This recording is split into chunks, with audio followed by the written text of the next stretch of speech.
because we are here anyway. We don't change up the scenario, because you lot have specifically asked me. You said, you know what, you know how fast, we break fast at such and such time. Please, can you prolong it? You know that Muslims are going to be doing, the Taraweeh prayers in the masjid. Please, can you delay it for such and such time? It's going to be unfair because please please delay it. And I done my very best. And I'm sure Christian Prince has been doing his very best. He's been on since about 9:30 for a whole hour and plus 2 hours now, just manning his own show and continuing doing what he does best. All right. So we prolonged it as much as we could. All I'm asking you guys now, to do is simply inbox me if you would like to come on to the show. All right. Inbox to the show. And we will sort this out. Now, I'm checking my emails right now, family. I'm checking my emails right now to see if there's anybody I have missed out. All right. So we've got Bart Connolly. All right. I'm not too sure if you're Muslim or not. I might be biased here because it don't look like a Muslim name. But what is a Muslim name nowadays, eh? All right. So Bart Connolly, I have sent you the link. Okay. So if there's anybody else that would like the link, okay, especially Muslims, please holler at me. All right. Megatron, I've already seen your message. To do is go over into your Google Hangouts and you will see that I've already messaged you. Buddha Bing, the same thing as well. Just go into your Google Hangouts and you see I've messaged all of you guys. Okay, so you lot already got front row seats. All right, you lot are my regulars, you lot are my supporters, you lot keep our show running. So please, all right, if you want to come on, all you have to do is check your inboxes. Now, I've received several phone calls that people would like to actually ask Christian Prince a question. Unfortunately, because Christian Prince is going to be using Skype. All right, it's going to be very difficult to hook up the Skype with with the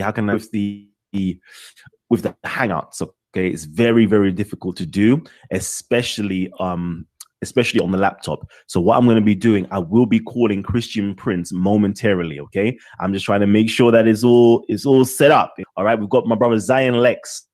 Okay, Zion Lex says he'll be in London in July. I love to come Speaker's Corner, Kalam. Yes, Zion Lex. We'll definitely love to get you on here, or get you in Speaker's Corner. We'll look after you as always. All right. So yeah, I know Christian Prince is ready. Don't get twisted. I know. Please just bear with me for a little bit. I'm just trying to make sure that everybody has come on who needs to come on, and then I'm going to open it up so we can have your grand, and just bear with me for a hot minute. Okay, my apologies. So again, right now Christian Prince is live. All right, it is vibrant on his channel. I'm there right now. We have over 3 tuned in. We have over 200 people tuning in on my channel right now. That's a mass total of 500 plus people ready to get involved with the discussion. Get into Christian Prince's mind and get into Titans TV flavor. Okay, so we're gonna start it real soon. Okay, family, we're gonna start real soon. But my subscribers, if I can get you guys to do me a favor, do me a quick favor. All right, those of you guys who are on laptops, if I can get you just hit a new tab. Okay, type in Arabian Prophet. All right, Arabian Prophet. Sorry, the Arabian Prophet. Let me actually quickly go onto his channel real quickly. All right, let me go onto his channel. So we got the Arabian Prophet right here. So as you can see, this is his channel. What I would love for you guys to do is simply click onto it. All right, click onto it and subscribe. I've already subscribed. I've already hit the bell icon. You know how I do. This is what you need to do. Subscribe to his channel, hit the bell icon, and show him the support and show him the love. I would love to cross-pollinate and make sure that, a very, a good number of my subscribers gets to know about Christian Prince. If you're into Christian polemics, if you're into information to do with Islam and actually debating Muslims and learning new information, okay, this is the channel that you need to go. All right, this is the channel you need to go to. Check out all of his previous shows and posts. So, for example, we got some real controversial ones, right? So we got Who Killed the Prophet Muhammad. All right, this was the big one. And what do we learn from his death? Another one. Okay, so that's 127 views right there. We got the cutting of the hand of Saudi Prince. Okay, so we got so many different videos that Christian Prince puts out weekly. Okay, weekly he puts out very diverse shows. So please, I would love for you guys, if you have the opportunity, to open up a new tab, all right, and go there, subscribe, and make sure you know, you say hello from, you know, the Titans TV family. If you could do that for me, please. All right, please. So again, let me get it started. I'm gonna actually ring Christian Prince right now. All right, and I know we've got a few corners family would love to actually get involved as well. Give me a little while, okay? We got different people trying. Give me a little while. I'm gonna get Christian Prince on right now, and you know, it's gonna get heated up. If I can get Gabs, if you can come on real quickly, and Megatron, if you would like to come on real quickly as well. Yes, bro. What's happening? Whilst I actually get Christian Prince on, go ahead. Peace, bro. What's happening? What did you want us to do exactly?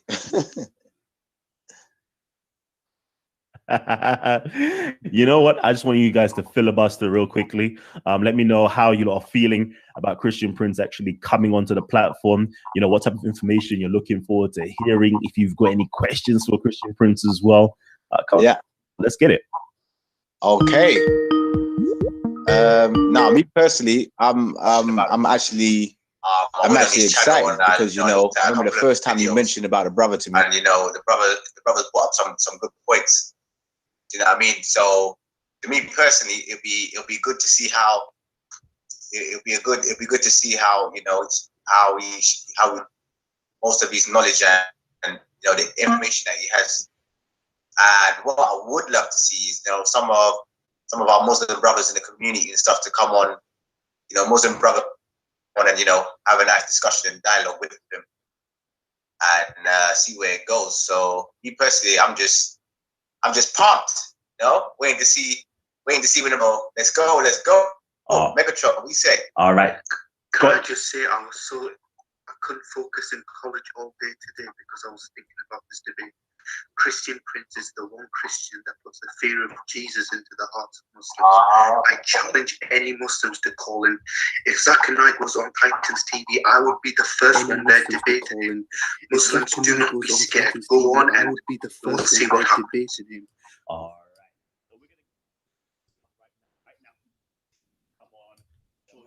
Members are pumped to see what's going to get Christian Prince on right now. Right now, without much further ado, to come on. I'm sure his audience members are pumped to see what's going to take place. Okay, but without much further ado, let me get Christian Prince on right now for you guys. So, okay, but I can get his voice being heard and love. So let me get Christian Prince on right now for you guys. So, Christian Prince.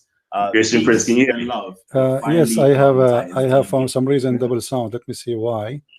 Hold on, please. All right, let's see here. All right, do you hear me, my friend? Yep, I hear you. All right, thank you very much, and thank you for having me, and thanks for all those people who they are waiting to have me in your program. I am honored to meet the brothers and people who I never met before. For sure, I don't mean you, I mean all the others. And actually, even you, I never met you in person, but obviously, it is an honor to be with the good ones.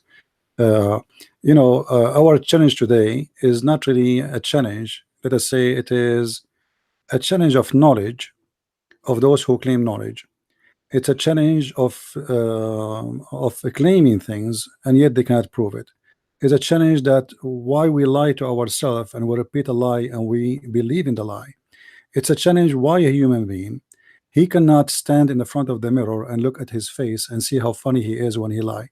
So today is a great examine for the truth. You see, you do not tell me what is a topic, and I don't care, because if a person who is confident about what he believes in and what he is talking about, he will be happy and willing anytime, anywhere to take a challenge. So the Muslims, they don't do that. The Muslims, they are people who pick up a topic 2 months in advance, and then they go in the internet and they print 200 papers, and then they start throwing questions at you, and the second you answer them and you point a question to them about what they said, they run away from answering. So I hope that today we will have some Muslims who they are willing to call. And I saw your previous video saying that you asked many Muslims to come and debate me, and for some reason none of them show up, or none of them he said he there. And you mentioned Da'wah, I don't know the names, I don't know if you can mention again. You said Adnan Rashid, all the names who they are shiny names in England, but yet not even one of them he dare to be here. The question is why? That's right. That's right. Why not? Why not? You know what? I'm gonna say this, family members, okay? I know you guys are trying to phone my phone, okay, to get involved with Christian Prince tonight. Unfortunately, I'm using my phone to actually conduct this interview with Christian Prince, okay? So I'm apologizing. You can't actually phone my phone. I'm gonna try to find a way around it, okay? For those of you guys who don't have Google Hangouts. So just bear with me for a little while and I'll see what I can do for you, okay? Now, you know, there's a few people that are still emailing me right now. So I'm actually gonna try my very best to get you guys on. Just bear with me, okay? Bear with me. So first of all, before we actually start this off, all right? You know, we've got over 314 people. We got over 300 people on Christian Prince's channel as well, tuned in right now. And I'm asking for both audiences, okay, to hit the like button like crazy, please, okay? Hit the like button like crazy and let everybody know that we're live right now. Titans TV, Christian Prince, we're about to go in. We're gonna get some Muslims onto the panel. Trust me, there's been emails just flooding in that they all want a piece of Christian Prince. Supposedly. Let's just see how true that is. This is going to get real interesting, family. So again, please hit the like button. If you have the opportunity to share it like crazy with your friends, with your families, with your masjid as well. Okay, if you can get your imam or your ustad or your Mawlvi or whatever the case is to come on, let's get it. All you have to do is email me at kalam@live.co.uk. All right, kalam@live.co.uk. Now, whilst that's happening, I'm gonna email you guys the link, and also I need to ask Christian Prince a few questions. All right, because we need to get to know the mind of Christian Prince. I want to know, you know, how long has Christian Prince been Christian Prince? How long has he been going at it? How long has he been diving into the Islamic scriptures and trying to raise his brothers and sisters in humanity, you know, into or away from, you know, Islam and into Christianity? So I want to delve into that real quickly. So I'm going to ask Christian Prince some questions whilst we are getting other people to come onto the panel. So Christian Prince, all right, my first question to you is this: how long, okay, have you been a Christian, and what was it that drew you away from Islam? First of all, I'm not an ex-Muslim. However, according to Muhammad, every one of us is born as a Muslim. And because of that statement, so you can say that you and me, and there's more than 5 or 6 billions are ex-Muslims already. This is how funny Islam is. Now, how long I am a Christian? And first, I'm born of a Christian family, but I am born with the Christ. You know, let us say every day I'm born with him more, getting more closer. I am a sinner man. I don't claim to be a priest or a bishop. I'm like everybody, and I ask God for forgiveness for my sin. And this is what we Christians believe in, that we are born with a Christ in every day in our life. And about Islam, since I was a child, you know, Muslims, they challenge us as Arab Christians about our belief. Like they say the Bible is corrupt, Jesus did not die, Christianity is stupid, you know, you name it. So, and I look around me and I could not find really people who they can answer the Muslims, because Islam is, you know, is a violent religion, and nobody want to dare even to be involved in answering. Not because they cannot answer. There's many people that are educated, but very few, they, let us say, dare to get involved in this topic. So me myself, I decided to study Islamic law, and I finished my degree in Islamic law, and I'm qualified to work as a judge in an Islamic Sharia court. But this is not how I get my knowledge, because in Islamic schools they teach you really nothing. I mean, they praise Muhammad, they praise Allah, everything is perfect. It's a perfect image of a God. His name is Muhammad, and if a prophet, his name is Allah, because the image is totally what the opposite from what the Muslim they say.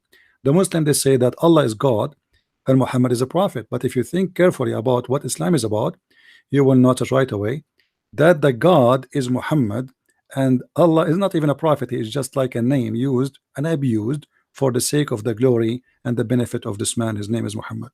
So I study hard and I spend long and many years of my life, and I have many books. If you go to Amazon.com, you can search for my books. Just type Christian Prince and you will find many list of my books. And actually soon, by maybe the coming week, we will have, in few days from now, we will have my book. It's called Sex and Allah, about the sexual teaching of Islam, is going to be published very soon.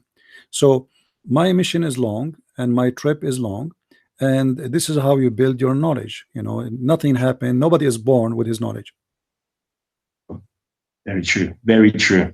Okay. So you know what? I never knew this. Okay. So this is news to me. I'm learning every single day about Christian Prince. Okay. So family. What I'm going to say is this. A lot of you guys, I've seen your messages via Facebook. I've seen your messages via the email section, right? And I've sent you guys the links. All right. So all I'm saying is I'm waiting for you guys to come on. We've got somebody from Yemen, all right, saying that they're looking to come on in a few minutes to debate Christian Prince. All right. We've got a Sufi saying that he's ready to come on also and debate Christian Prince, right? So I'm just simply waiting for you guys to finally turn up and attend. All right. There's no excuses. There's no excuses right now. You asked for the link. I've provided you guys with the link. So let's see what's going to happen. So family members, give me a second, okay? I'm only going to accept, because I see a few of you guys are trying to come in, and I'm only going to accept messages, or sorry, phone calls, or you know, sending out links to people who are actually Muslims. Right now, Muslims are the priority, okay? Muslims are the priority. So just bear with me. As soon as we get all the Muslims on, then I can add additional people, additional Christians or atheists who would like to actually dialogue with Christian Prince. So just bear with me, all right?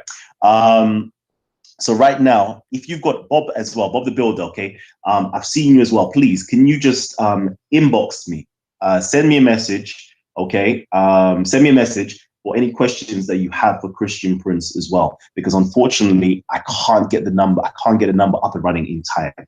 All right, so please just send me a message. All right, let's continue with the conversation with Christian Prince. Is everybody ready? I just want to check with the audience, check in with the audience. Is everybody ready? How is everybody feeling? Is everybody pumped up? Let me know, family. Is everybody pumped up? All right. We pumped, baby. All right. So I've actually got a question. I've got a question for Megatron, okay? And Megatron asks, you know, actually, no, let me do one better than that. Megatron, if I can get you to come on and actually ask Christian Prince a question, please. Christian Prince, can you please talk about Muhammad's experiences and submission to the devil himself, please? Yeah, one of the strange things about Islam, that the Muslims, they say that Muhammad is supposedly, or the whole idea of Islam is against the devil. But if you go in details in the Quran and in the Hadith, you will find that the devil is a good Muslim believer, and he was a person who been, like, let us say, guided by Allah to be the enemy of the prophets. So Allah, he says in the Quran that he is the one who made for every prophet a devil as an enemy for him. However, Muhammad in the Quran, in one of his weird teaching, he said that the devil came to him, and Muhammad was able to convert him to Islam, and because of that, this devil, he command Muhammad not but to do good, which means Muhammad, he claimed that he received a command from the devil, and based on this command, Muhammad described it as a good command. Now, how in the world he is a devil, but yet he gave a good command? And how in the world that Muhammad is a prophet of God, but yet he received a command from the devil? Because remember, when somebody says, I receive command from someone, that's mean I am his servant.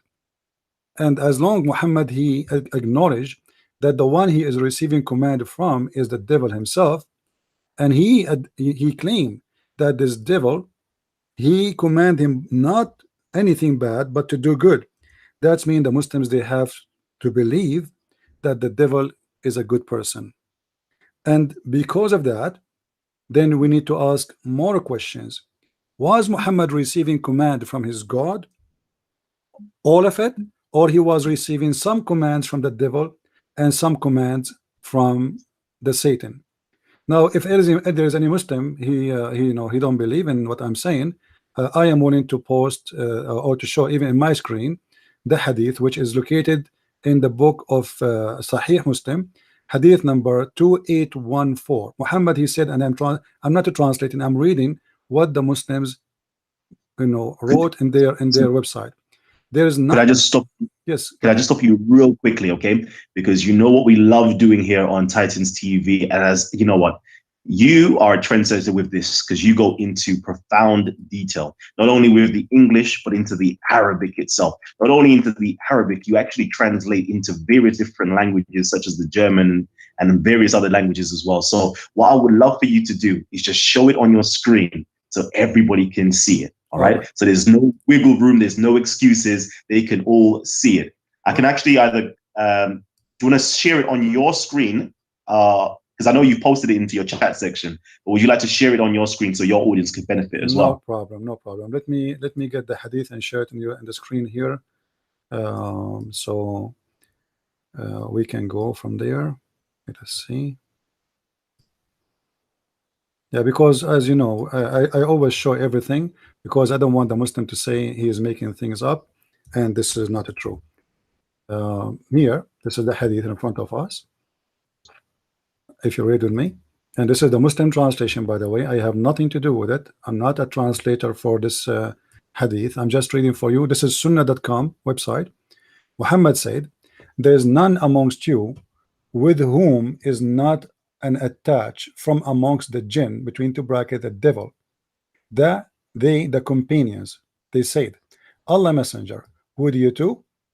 Thereupon he said, "Yes, but Allah helps me against him, and I am safe from his hand, and he does not command me but for good." So this is Sahih Muslim, and this is the hadith in front of your eyes, the number, the translation, the reference, everything. So Muhammad here, he admit with no question that he is receiving command from the devil. Now, where we can find the good command of the devil in the hadith and in the Quran and in the life of Muhammad? Because as long Muhammad acknowledged he received command from the devil, then we need to ask, what are those commands?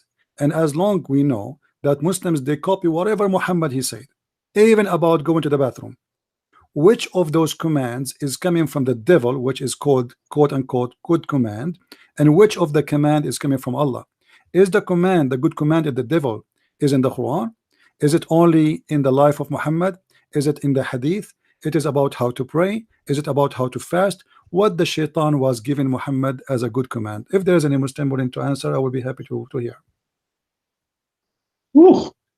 So again, we're waiting for my Muslim brothers and sisters to come onto the platform, right?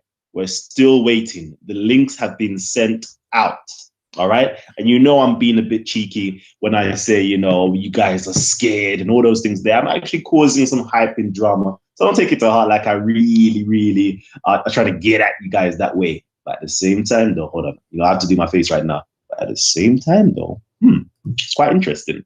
The show has been running for, let's just double check. Let's just see how long the show has been running for. The show has been running for over 25 minutes now. We posted out the links, you know, about 45 to 35 minutes now, you know, a good 15, 20 minutes before Christian Prince has come onto the show. All right. Before we've even started the show, we posted you guys out the links first. Before I've even posted the link to Christian Prince himself, I posted the link to you guys. Why? Because you guys are priority right now. And I'm not saying that to belittle, you know, my beloved brother, Christian Prince. No, I'm saying it is because we are doing this. OK, me, Christian Prince, everybody else who's involved with these types of movement are doing this because we have love for you guys. If we see somebody that's, you know, drowning in ignorance, all right, if we see someone that's drowning in ignorance, the only thing that's in our hearts to do is to literally put down our hands and to try to get you up out of drowning from ignorance. Whoa, what's going on?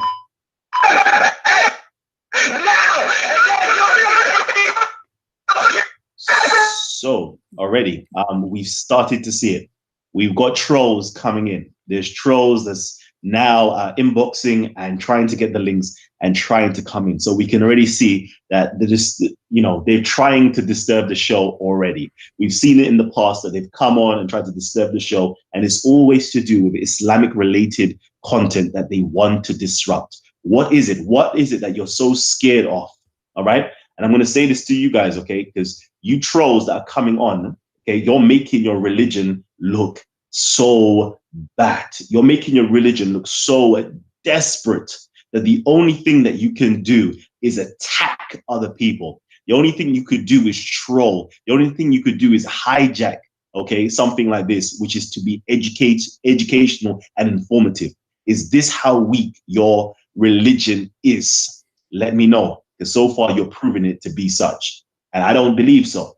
I've got high respect for your religion, but you're proving to have a very weak religion right now. All we need you guys to do is to come on and educate yourselves and educate our own audience. If you believe that Christian Prince is wrong, guess what?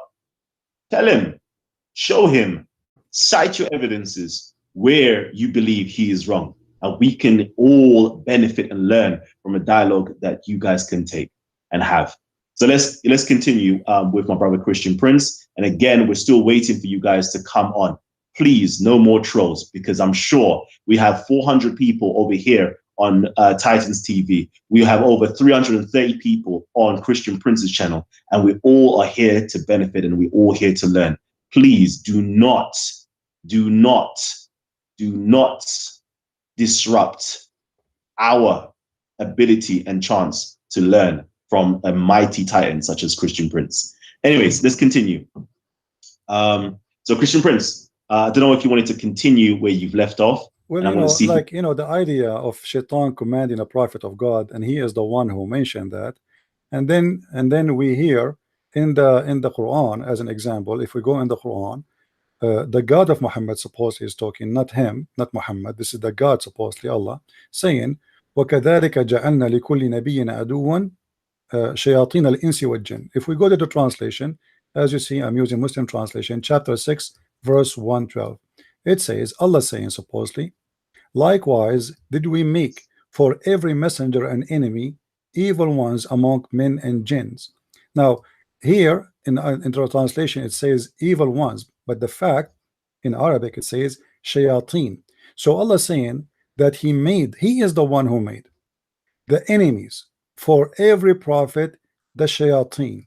So the shayateen are serving Allah by being enemies.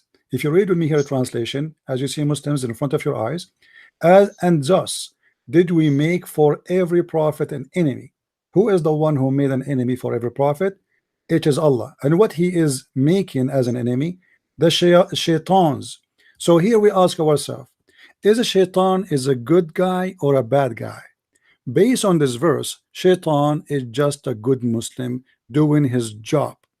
He is hired by Allah to be an enemy to you. Who is the one who hired the shaitan to be an enemy? It is Allah. Do shaitan have a choice to refuse the job? No. And as we know, all of us, that Islam believe in something called destiny, which means your fate is made, written. In the hadith, Muhammad, he speak about a debate between Moses and Adam. And Moses, he said to Adam, because of you, we are out of heaven. And because of you, we lost salvation. I mean, like we lost the heaven, we lost the Jannah.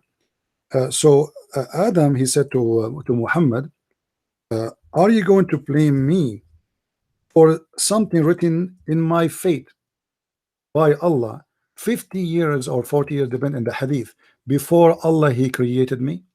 So here you will see that even the sin of Adam was not a choice of Adam. And Muhammad here, the most important, Muhammad, he agree about this, about the statement of Adam against the statement of Moses, that this was the fate of Adam, and we cannot blame Adam for such a sin. If you read with me in the screen, I'm showing it, and this is the hadith, which is you Muslim translated. You Muslims have it in your books, and this is Sahih al-Bukhari.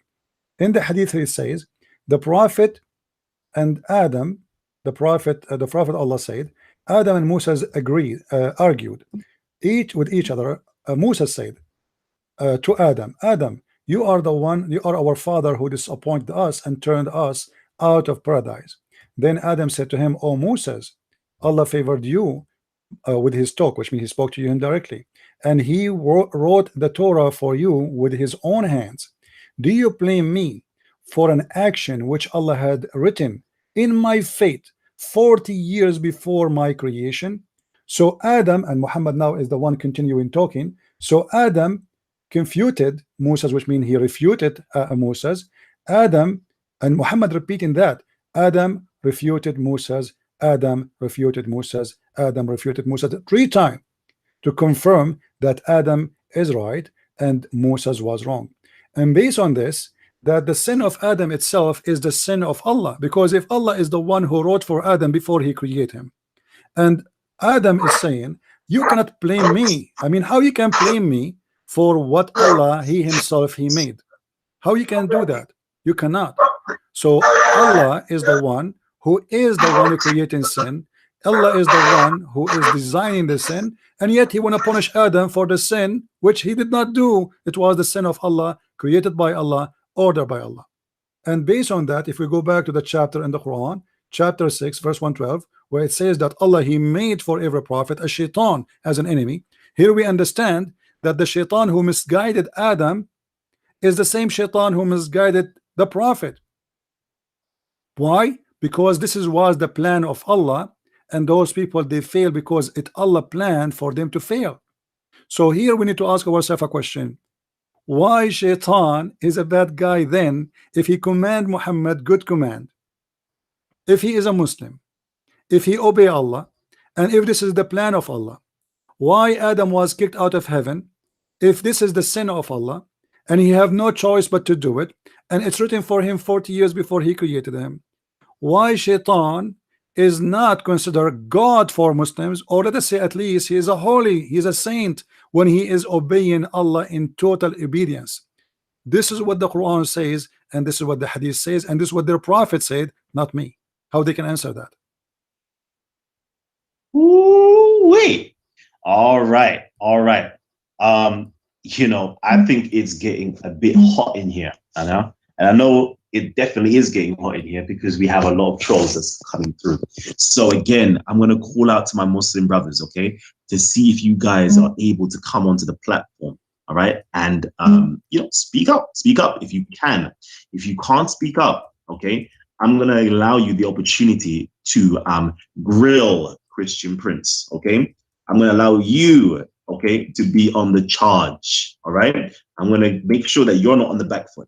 And I'm going to say this, over here at Talk with the Titans, we have 3 rules. Rule number 1 is to keep your mics muted at all times. Rule number 2 is to respect the cipher of our Titans. So therefore, if our Titans is speaking, please, we don't expect you to overtalk them.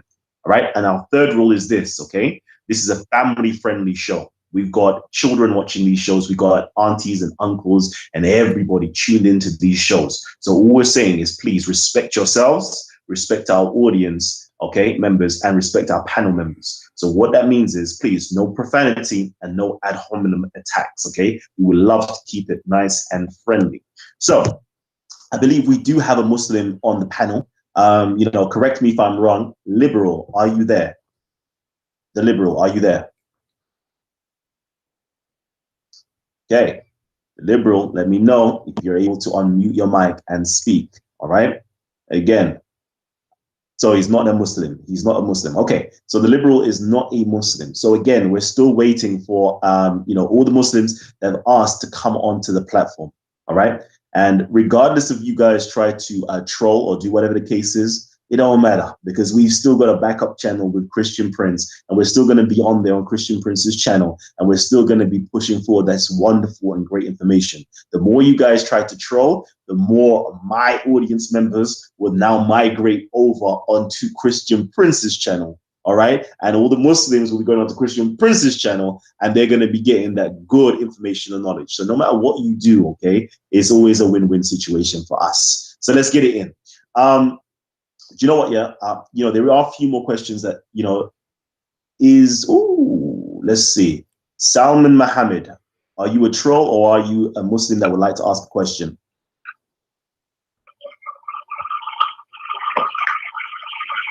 We're waiting for you. Salman Mohammed. Okay, I take it that you are a troll.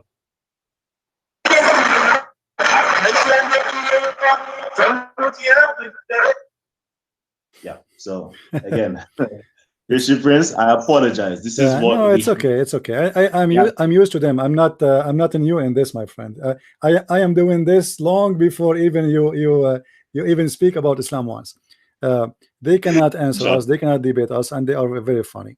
And the what is making more funny, maybe the one is scoring you right now is the genie of Muhammad who converted to Islam. Maybe it's not a Muslim, because remember the genie, the shaitan who became a Muslim is a good Muslim, and maybe we can receive a phone call from him so he can debate me. Maybe we can have finally a debate between a Muslim shaitan and Christian Prince. That would be amazing. Do you know what? Yeah, I was wanting to know this. Can the devil have children? Can the shaitans have children? And are there walking, talking shaitans out there today? Well, please let us know. Yes. Well, according to Muhammad and according to the Muslims, shaitan he have children, and shaitan he lay eggs. And this is one of the funny. You see, Islam is a kind of a collection of fairy tale stories, and Muslims they copy paste, and nobody asks himself where this is coming from. All what they know, the Prophet said, the Quran said, and as long it says that, so then we have to obey and we have to follow blindly. Now, what the problem is, as long as we mention the story of the shaitan in the Quran, which is he is the enemy of every prophet, but Allah is the one who made him an enemy, then we will find Allah in the Quran saying, are you going to follow Iblis? Iblis supposedly is the father of the devil. Are you going to follow Iblis and his offspring and his offspring? So the Quran confirmed that shaitan he have offspring, but here we have a problem. According to Muslim theology, there's only one genie was kicked out of heaven because shaitan is a genie. This some people do not know. They think some people they mix between Christianity and Islam. In Christianity, Satan was an angel. In Islam, he is not. He is a genie. And this is what confirmed in front of us in the verse I'm showing you on the screen, chapter 18, verse number 50. This verse saying clearly that shaitan, Allah he ordered all the angels to bow down to Adam, which is very fishy and very funny, because why God he order anyone to bow down to anyone except God? The Muslim they say to us that we don't commit shirk and we are the only one who we bow only to Allah, but the fact it is Allah the first one who asked people to bow to someone else beside him. So here we see that Allah said, behold, we said to the angels, bow down to Adam. They bowed except Iblis, and he was one of the jinn. Then and he broke the command of his Lord. So he broke the command of his Lord, but the fact this is not true, because Allah he said all angels bow down except the genie, but the genie is not an angel. So this is a very stupid statement in the Quran. Imagine I say all dogs get out, and then I get angry from the cat. I said dogs. Angels are not genie, and genie are not angels. They are two different kind. So Allah ordered the angels. Why he's upset from the genie? That because it's a stupid mistake in the Quran. And then he says, continue, are you going to take him and his offspring as a protectors rather than me? So the Quran confirmed in this chapter that shaitan have an offspring. And because Allah, he kicked only one genie out of heaven, the Muslim now they have a struggle with this. How shaitan he have offspring if he have no partner, he have no wife? So they come with the method saying that according to what they learn from their scholars to prophet, that shaitan he have a penis in the right leg of his thigh, and he have a vagina in the left side of his thigh, and the other side. And then when he want to have sex with himself, he shake this with that, and then this is how he have a children's. And actually every day he lay 10 eggs, and from every egg he lay down 70 shaitan and 70 female shaitana. Shaitana in Arabic mean female shaitan. So this is the madness of this religion, teaching us that there is a creature who is somehow transgender, I don't know what you call it, but he can have sex with himself, and he can make himself lay eggs, and he can have children's just by sleeping with himself. In the same time, those children's are male and female, which is funny, because if the father is male and female in the same time, why the children's, the babies, are male and female? So obviously it's a fairy tale stories, and Muslim they love those fairy tale stories, and the Quran and the Hadith and the interpretation is full of it. And the more you read, the more you find how crazy this religion is. And you know what? If there is any Muslim, he want to say to me that what you said is a lie, I challenge you. Call us right now. Say, Christian Prince, I challenge you to show us in the screen the reference of shaitan have a penis. I challenge you to show us where he have a vagina. I challenge you to show me where he can have the eggs. Why you don't Muslims you call and challenge us, so everybody either will laugh at me or will laugh at the teaching of Muhammad. Ooh, wait. Jeez, my brother is going in right now. So again, family, I'm here, okay? I'm trying to go as easy as possible with you guys. So Christian Prince has just been laying down the pipes, all right? And so far, I'm not getting anything in terms of a response back from you guys. You guys have emailed me from earlier on this afternoon, right? Earlier on this afternoon, I'm still waiting for you guys to jump onto the panel. And it seems though you guys are not going to jump onto the panel. So, and we've got over what, 400 people tuned in right now. So family members, okay, we've got over 400 people tuned in right now. Can I get you guys who haven't already hit the like button to please hit the like button, show your support for Christian Prince by hitting the like button, okay? Show your support for Christian Prince by hitting the like button, as well as showing your support, for Titans TV by hitting the like button, okay? Please do that. Show your support by hitting the like button for Titans TV. Show your like and support by hitting the like button again for Christian Prince. Awesome, awesome. And again, you know, I'm going to stop talking about them because it's just getting real redundant right now. So if it's possible, family, if it's possible, I'm actually going to go over to my messages. All right. I'm going to go over to my messages, and I've got Bob the Builder. He actually asks a question. Right, and I'm going to get the question out to you guys. Just bear with me for one hot second, okay? He asked the question, and it's concerning textual variants inside of the Quran. All right, for those of you guys who don't know Bob the Builder, please go check out Soko Films. Soko Films. He's a Christian apologetics at Speaker's Corner. He is, you know, if not, I think personally he's taken over the spot from Jay Smith. He is literally taking over Jay Smith's spot at Speaker's Corner. So if you want to learn more about Christian apologetics, please tune in to Soko Films and watch him debate live with Muslims. All right. Okay. So his question is this. Hafs Quran, Surah 10, verse 2, says the word magician. La sahirun. Ibn Jamaz's version says la sihrun, magic. One is speaking of Muhammad, the other, the Quran. But these are Qurans clearly different. Could he comment on this and other textual variants between Qurans? I'm not too sure. What chapter, my friend? What chapter you said? Chapter 2? Chapter 10, verse 2. Verse 10. Yeah, all right. Okay. Verse 2. All right. All right. And the question again, repeat, please. Your voice was cutting. So the question is, could you comment on the textual variants inside of the Quran? But in particular to this verse, he's saying that the textual variance is saying that magicians is involved with the Hafs Quran, and magic is involved with the Jamal's version. Well, so I don't know if you know, we don't want to make it complicated, because there is, you know, the text in the front of us is speaking about that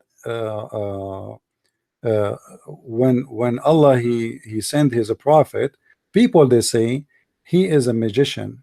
And here we have a funny statement. Why the people they are saying that he is a magician, and how he can be a magician when Muhammad he did not do any wonder.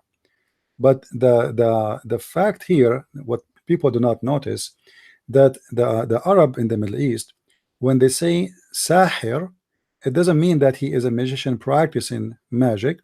It can mean that he is a person under the influence of magic, which means himself he is possessed in other way in the Christian, let us say, dictionary. So we say someone is possessed by the devil or by demon. So here they are saying that Muhammad is a person who is under some kind of magic. And actually, if you go in the Quran, you will see that the magic itself is not something bad in Islam. It is Allah himself who opened a training school for magic. So the Quran speak, as an example, that there is two angels, their name is Harut and Marut. If we go to chapter 2 verse 102, Harut and Marut, we can go there, and those two angels, Allah he sent them in the tower of the Babylon. And those two angels, they are the one who taught the shayateen, the shaitan, who taught the people how to practice magic.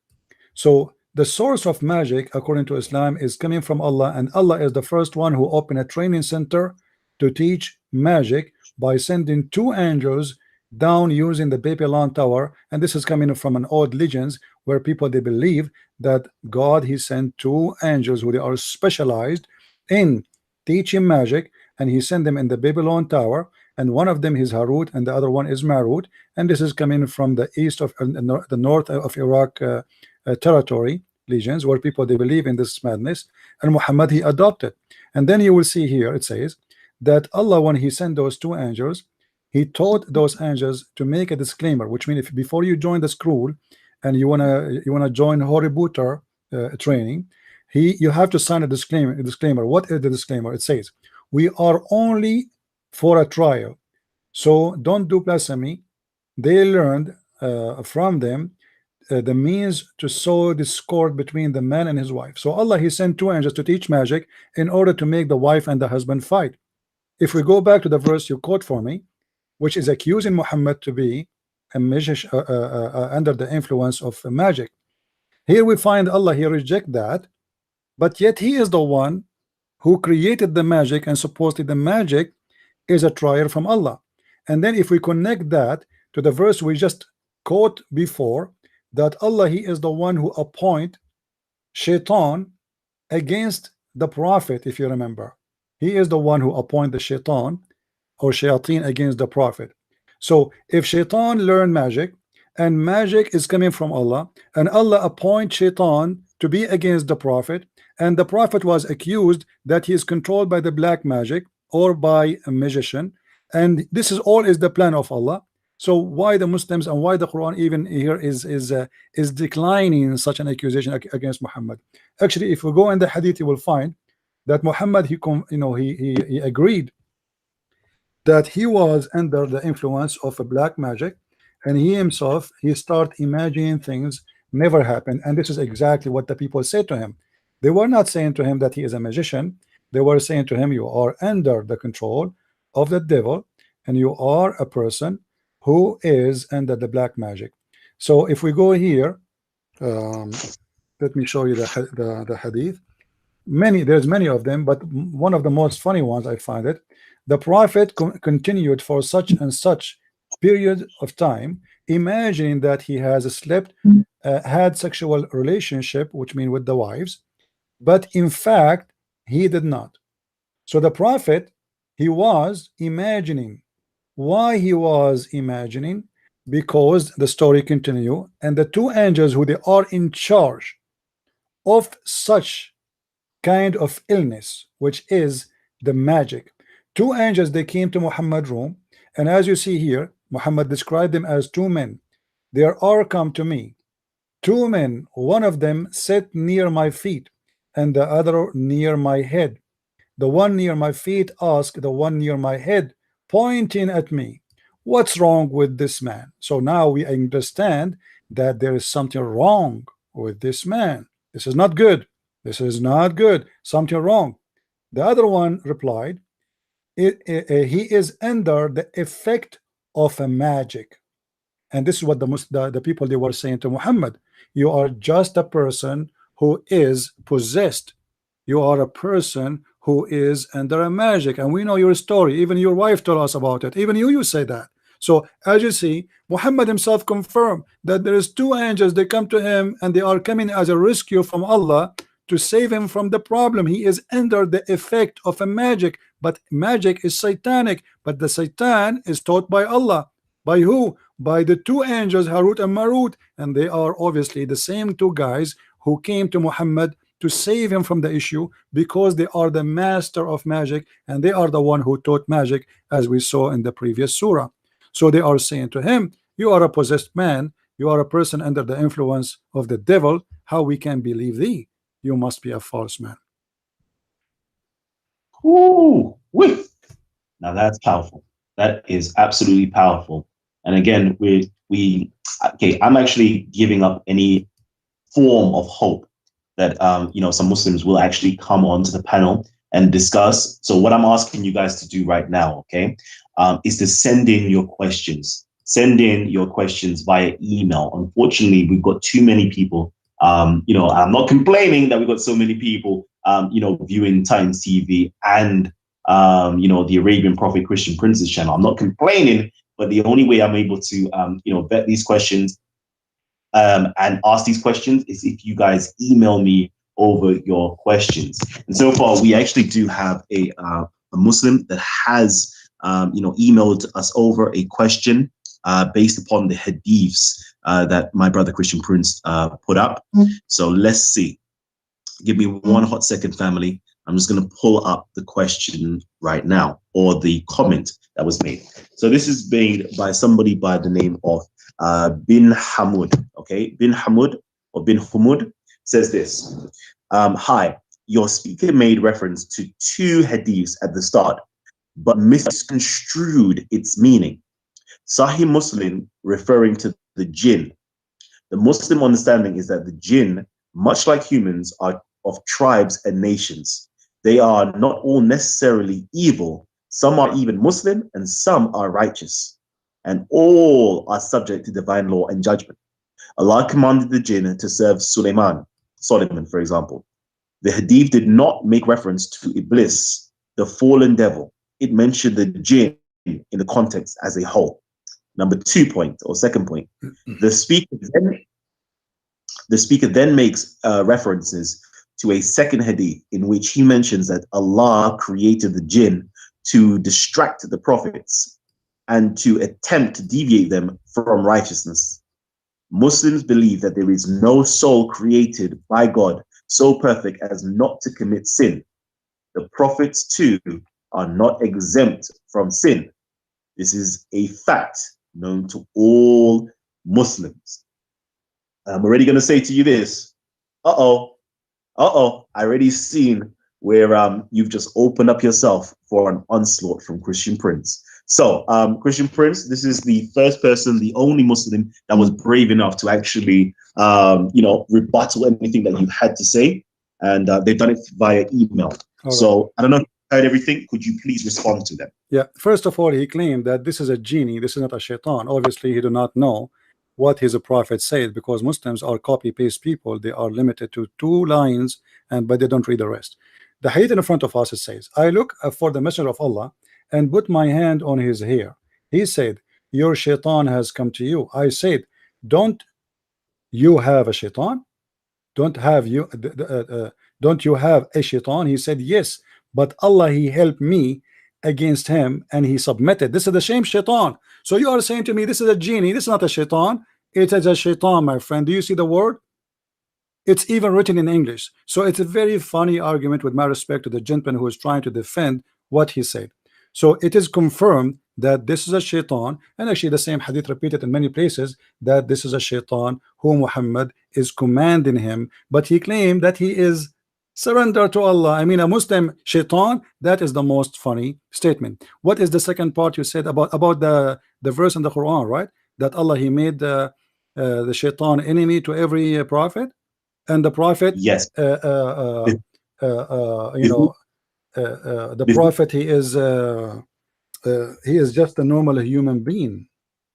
Yeah, before you do that, please, because unfortunately, you know, all of the hadith is not showing on your screen. So if I can get you just to send the hadith over into your chat section, I can bring it up on my screen. I will post it in my, and by the way, this is Sahih, as you see, so they will not say. I will post it on my chat. I advise people they because I don't want to open too many chat, and that will slow my internet. Maybe my people there, they can post the chat for you, please. So this is Sahih Muslim, Sahih Hadith, Sunan An-Nisa'i, Hadith number 3960. Now about the Prophet, that he is, you know, he is just a human being, and he is the same as everybody, and etc. Well, this will be contradiction for the Quran, because obviously this person, he did not read his book. If we go in the Quran, we will find the Quran saying the following, that Muhammad is promised by Allah, that he is protected in the mean of religion. In the mean of what? In the mean of religion, which means nobody can fool him, nobody can command him, nobody can control him, no one. And if that is not included, devil, I mean, who is going to be included? It says here, يا أيها الرسول بلغ ما أنزل إليك من ربك وإن لم تفعل فما بلغت رسالته والله يعصمك من الناس. Allah is protecting you from the people. And then we will find that Muhammad is promised to, that he is going to be protected from anyone, including even the genies. So if the prophet is just a human being, then how the Quran says that he is protected, and he is the one, he is preserved from any harm, from anyone to do black magic on him? Because remember, even the black magic, the Muslim, they claim that Muhammad it was done to him by a Jew, and this Jew, his name is well known, his name is Lubayd ibn al-Asam. Actually, the hadith we have in the one we showed you about the two angels, even they mention the name of the person, and they claim that even his daughters are involved of this story. As you see here, it says it was a guy, his name Aisha, she said, his name, the magician, his name is Lubayd ibn al-Asam, and he was a man from Bani Zurayq, and he is an ally of the Jews. So he is a person, a man, a human being, who made magic for the prophet, but yet the Quran claim that the prophet is protected from mankind, and even protected from the genie. But yet we find that the genie, who is a shaitan in this case, because this guy forgot that shaitan and genie is the same. Now he said something funny. He said, this is not Iblis. I mean, this is funny, because who care? The shaitan is a shaitan. He is the first shaitan, he is the second shaitan, who care? You're a prophet, he said, my shaitan, he became a Muslim. I'm not going to ask him if he meant Iblis, the first shaitan, or the last one. What we care for, that he is a shaitan, and shaitan is a name of the devil. The devil, the first one, Iblis, is the one we spoke about him. He lay eggs, as we showed you. Actually, maybe this guy, I don't know why he did not mention it. We can go right now, and we can show in the screen from the official Islamic website of Saudi Arabia that shaitan, he had sex with himself, and he had sex with his vagina by entering this into that, which means his penis. And as you see here with me, I hope this Muslim is watching, and I hope he speaks Arabic. That will make it easier. They said, a person, he asked one of the companion, he said, about the Quran saying that shaitan, he have offspring. He said to him, do shaitan have a wife? فقال هل لإبليس زوجة؟ فقلت إن ذلك عرس لم أشهده. He said, do shaitan have a wife? He said, you know what, this is a wedding I never attend. This guy is a comedian. Then he continued, he said, and it says, according to the scholars, And وقال مجاهد, this is Mujahid, not me. Inna Iblis, this is the first shaitan. Iblis is the father of all shaitan. أدخل فرجه في فرج نفسه فباض 5 بيضات. Iblis, he did this, he entered this with that. فرجه بفرجه, which means his penis with his vagina. And he lay 5 eggs. And this is the origin of his offspring. So when this guy, he says to me that this is not Iblis, this is shaitan, he forgot that it's the same family, it's the same thing. Who care? I mean, shaitan. If you're Muslims, you believe that every human being have a shaitan, and Aisha, she have a shaitan, and I have a shaitan, and Muhammad have a shaitan.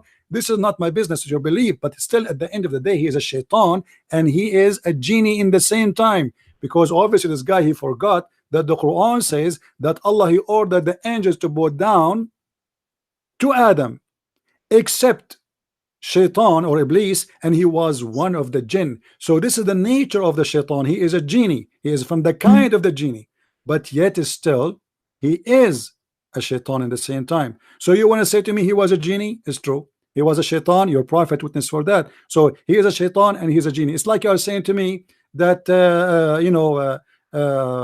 Fidel Castro is a human. We know that, but he's from Cuba in the same time. So he is a human. This is his kind. But he is still shaitan.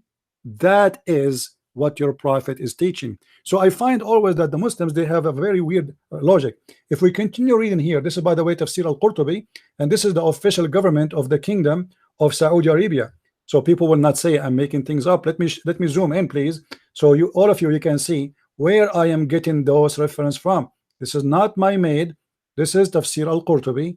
Quran.ksu.education.sa, Tafsir al-Qurtubi, as you see. So here we find the story continue, or let us say this hilarious story, saying that in other statement, shaitan, he had a penis. I hope the Muslims, they can read with me. And it says that Allah, he created for him in his right thigh, in his right leg, a penis, and he created in the left leg a vagina. So he this by that, and every day he lay 10 eggs. فيخرج له كل يوم 10 بيضات ويخرج من كل بيضة 70 شيطانا وشيطانا فهو يخرج ويطير. Let us translate. So he this by that, which means he himself, and then he laid down every day 10 eggs, and from every egg we have 70 baby shaitan. They are born of the eggs, male and female, and right away when he is coming out of the egg, he fly. This is a flying shaitan. Just take a note.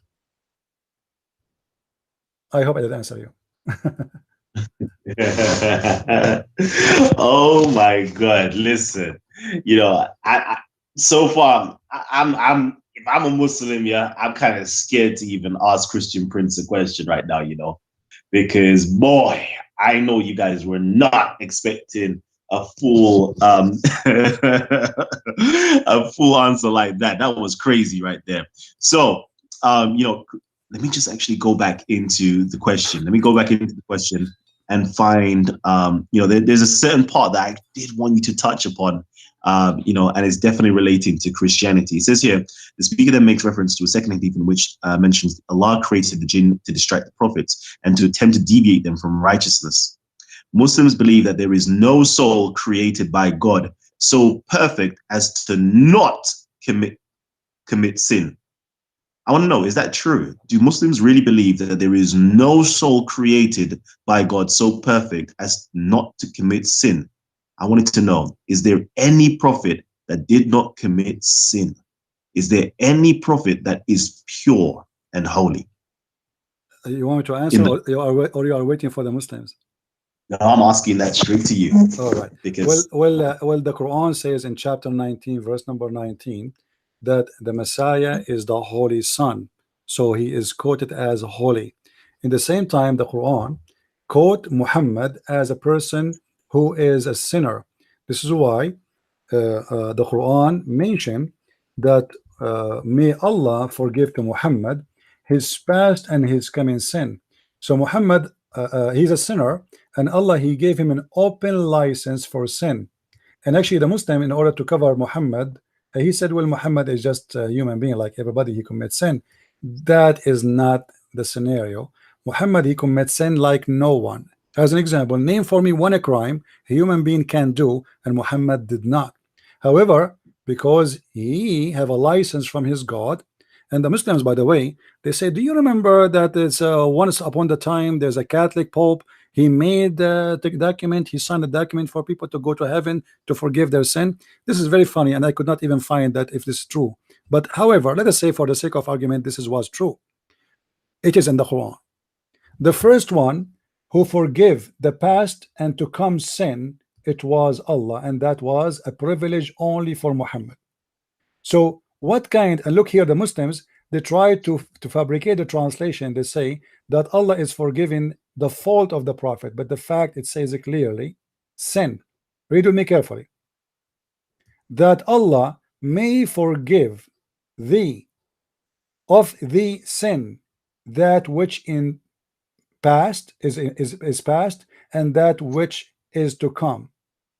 Allah is giving an open license for the sinner Prophet Muhammad, who is, as we showed you, he is commanded by the devil, by Shaitan, who is under black magic, as he himself, Muhammad, he said, and he have a license to do whatever he want. Allah, he forgive the past and the coming to come. But look here with me, how funny is the statement of Allah.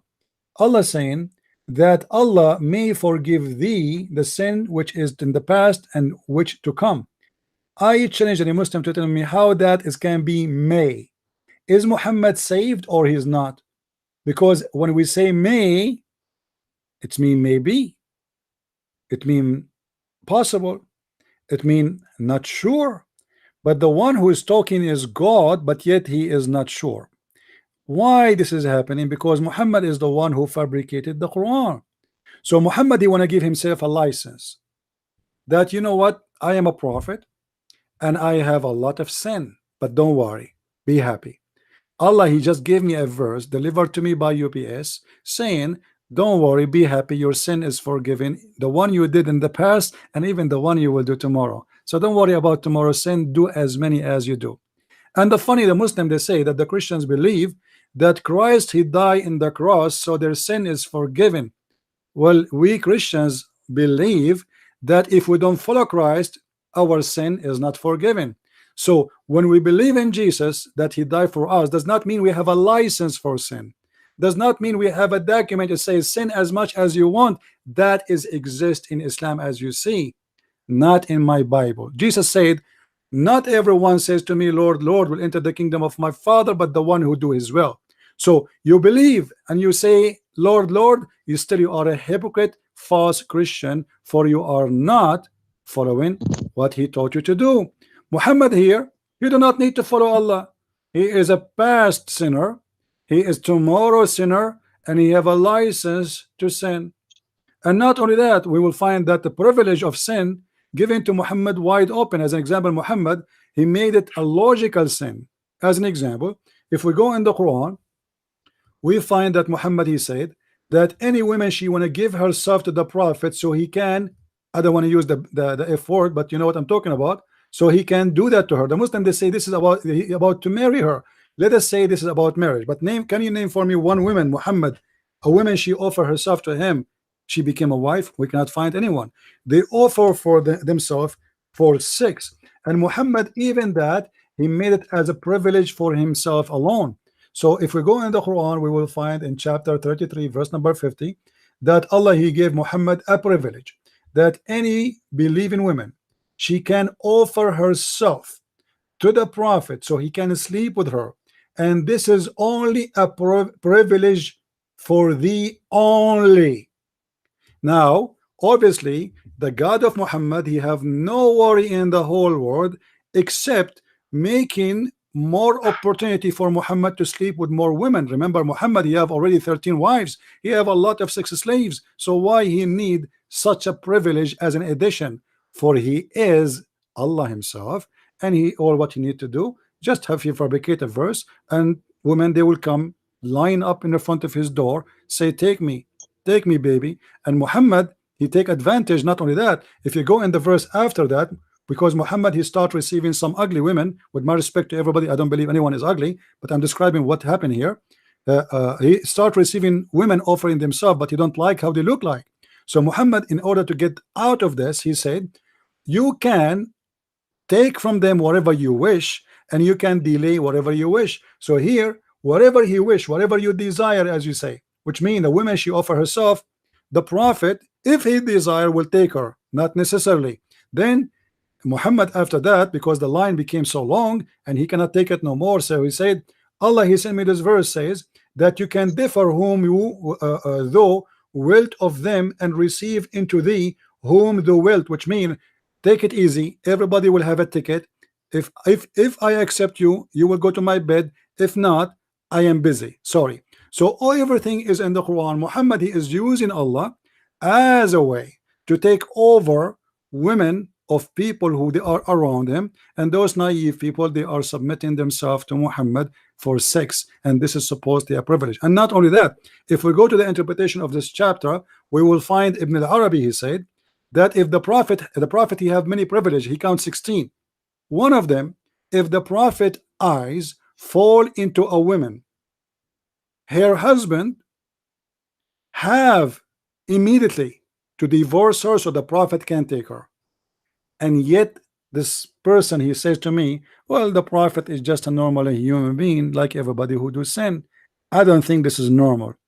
I don't think somebody, as an example, when Muhammad he go and he flirt with the wife of his own son, and he said to her, praise be to Allah, the one who made my heart to flip for you. I don't think this is normal. I never heard of someone even go to his friend unless he is a very bad person.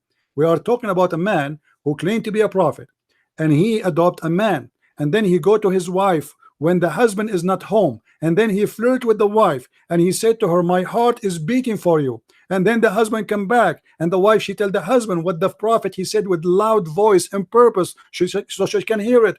And then the man, he went to the prophet, he said, prophet, let me divorce my wife, she hurt me, let me divorce her. The guy, he's scared. Obviously his father, he want her, and he know that he's a criminal, so he decided to give her up before it's too late. He said, Muhammad, he said, keep your wife, man, keep your wife. And Allah, he made a verse for Muhammad saying, why you are saying to the man, keep your wife when you want her, you hypocrite? So Muhammad, he got the wife from her husband after flirting with her in her house. Now I want to ask you, my friend Kalam, if a friend of yours, with my respect to your wife, if you have one, if you are married, if a friend of yours come to your door, a friend, not your father, because there's no way anyone will do that. A friend of you come to your house and he flirt with your wife. Is that a good man? Is that a trustworthy, as the Muslims they say to us that Muhammad is the trustworthy? Is that the good manner? Is that the good ethic? Is that the prophet of God? Is that the one we are going to take an example for our lifestyle? If I take the lifestyle of Muhammad, I will go right now to my neighbor who have a wife, I will knock at his door, I will wait until the husband he leave, and then I will say to her, my heart is flipping for you. What kind of manner, what kind of ethic, what kind of a prophet, what kind of religion, the religion who allowed such a thing and give such a privilege for a man he claimed to be a prophet? The mic is yours, my friend. Oh my gosh. This is too much. This is absolutely too much. Christian Prince has literally switched gears. We have gone up a notch. This is gonna be something. All right, so you know what, yeah, Gabs, hold on 1 second, okay? Because it seems as though we have got Omar. I believe Omar is calling in from Saudi Arabia. Correct me if I'm wrong, though. So, Omar, if I can get you just to unmute your mic, okay? Unmute your mic. Okay, so it seems as though you had something to say before, Omar. If you are speaking right now, we cannot hear you. What we can do is see the floor. So if you've got something to say, please unmute your mic right now so we can get you involved. All right. I think the floor is going to talk to us. It's a genie. I don't believe a Muslim who will call us. I don't believe it. This is impossible. Hold on, actually. Hold on. He's just unmuted his mic. So Omar. Sorry. Go ahead. Did you have any questions? Yes. Did you have any questions or comments? Yes. I just had a question for the speaker. I just wanted to know if he believes that there's the difference between a jinn and a shaitan, or like what's his belief concerning a jinn and a shaitan. That's all I wanted to know, and then I have more questions after. Okay. My friend, So I don't believe in jinn. This is your belief. I'm not a Muslim. I believe jinn is a big fat lie, does not exist. So you're asking me if I believe in the jinn and genies. This is your belief, not my belief. Same time, the genie himself is a shaitan, and he is as the Quran describe him. So you're asking me what the difference between them? There's no difference. It's the same kind, except that the first genie who disobeyed Allah and he was kicked out of heaven, his name is Iblis. And then he have children by having sex with himself, as we showed you in the screen from your Islamic reference from Saudi Arabia. And as long as you are from Saudi Arabia, I'm sure you are familiar with the website I just showed in the screen. So Shaitan, he is Iblis, the first genie who disobeys supposedly Allah. Why? Because he refused to bow down to Adam. So genie and Shaitan is the same. However, Shaitan is one of the jinn who disobey Allah, and then because of that, Allah he kicked him out of heaven. Why he kicked him out? Because he refused to obey Allah and to bow down to Adam. But if you ask me, Shaitan is right. Why Shaitan in the world is going to obey Allah to bow down to Adam? Do you have an answer? What is the reason for Allah to ask the Shaitan, or to be angry from the Shaitan for not bowing down to Adam? okay, so Omar, if I can get you to open up your mic, unmute your mic again, and I'm just going to remind you the rules, okay? Once one of our Titans is speaking, you need to keep your mic muted. Everybody needs to keep their mics muted at all times, okay? When you've been given the time to speak, that's when you can open up your mic. So right now, you've been invited back on to respond. Okay, so again, I just wanted to know, are all jinn shayateen? That's my question. Yes or no? Are all jinn shayateen? No, according to Islam, and this will make it more funny, according to Islam, Yes. there's some genies are Muslims, there's some genies are Christians, and there's some genies are atheists, and there's some of them they are communist. But I answered you, my friend. Regarding the hadith we mentioned about your prophet, he said the word shaitan, my shaitan. He did not say only a genie, he is a shaitan. So the prophet was commanded by a shaitan. If he mentioned only the word genie, then you can say, well, maybe this is just a normal genie. But he said the word shaitan, not me. What you can do with that word? All right, go ahead, Omar. Omar, are you going to respond? I know. So he's saying not all jinn are shayateen. Is that what he's saying? Because we believe that every human being is assigned a jinn. Oh, so he did not say shayateen. Okay, let me answer you then. Let me answer you, my friend. Here we go. It's in the front of you. Obviously, you do not know what your prophet said. Read with me. Read with me carefully. It was narrated from Ubaidah ibn al-Walid, etc. I look for the messenger of Allah, and the one is talking is Aisha, and I put my hand on his hair. He said, your shaitan has come to you. I said, don't you have a shaitan? Shaitan, not a genie. He said, yes, but Allah he helped me against him and he became a Muslim.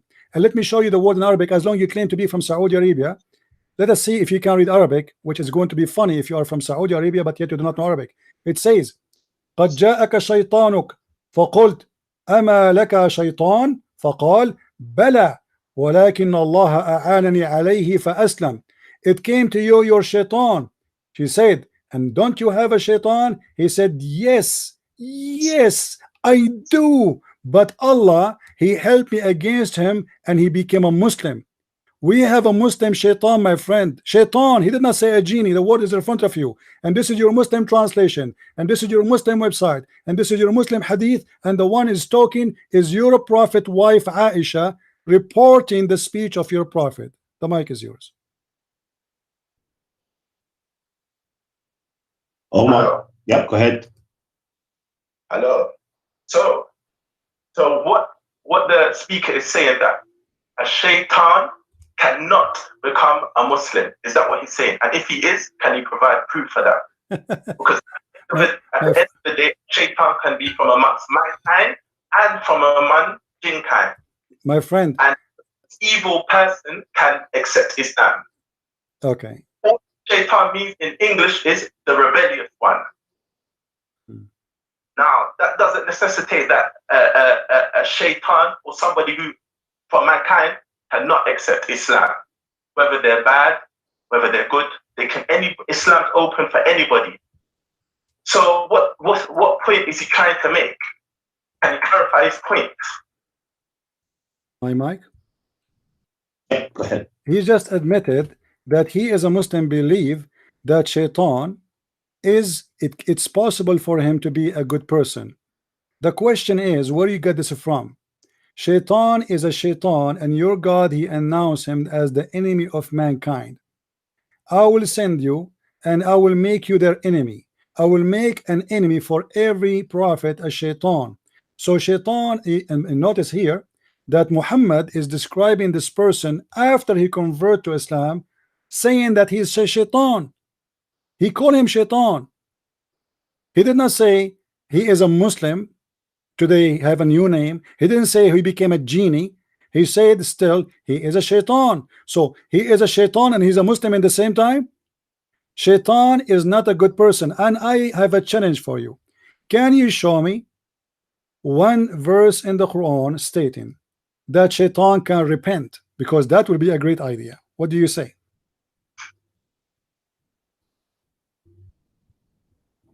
Say that again? Sorry.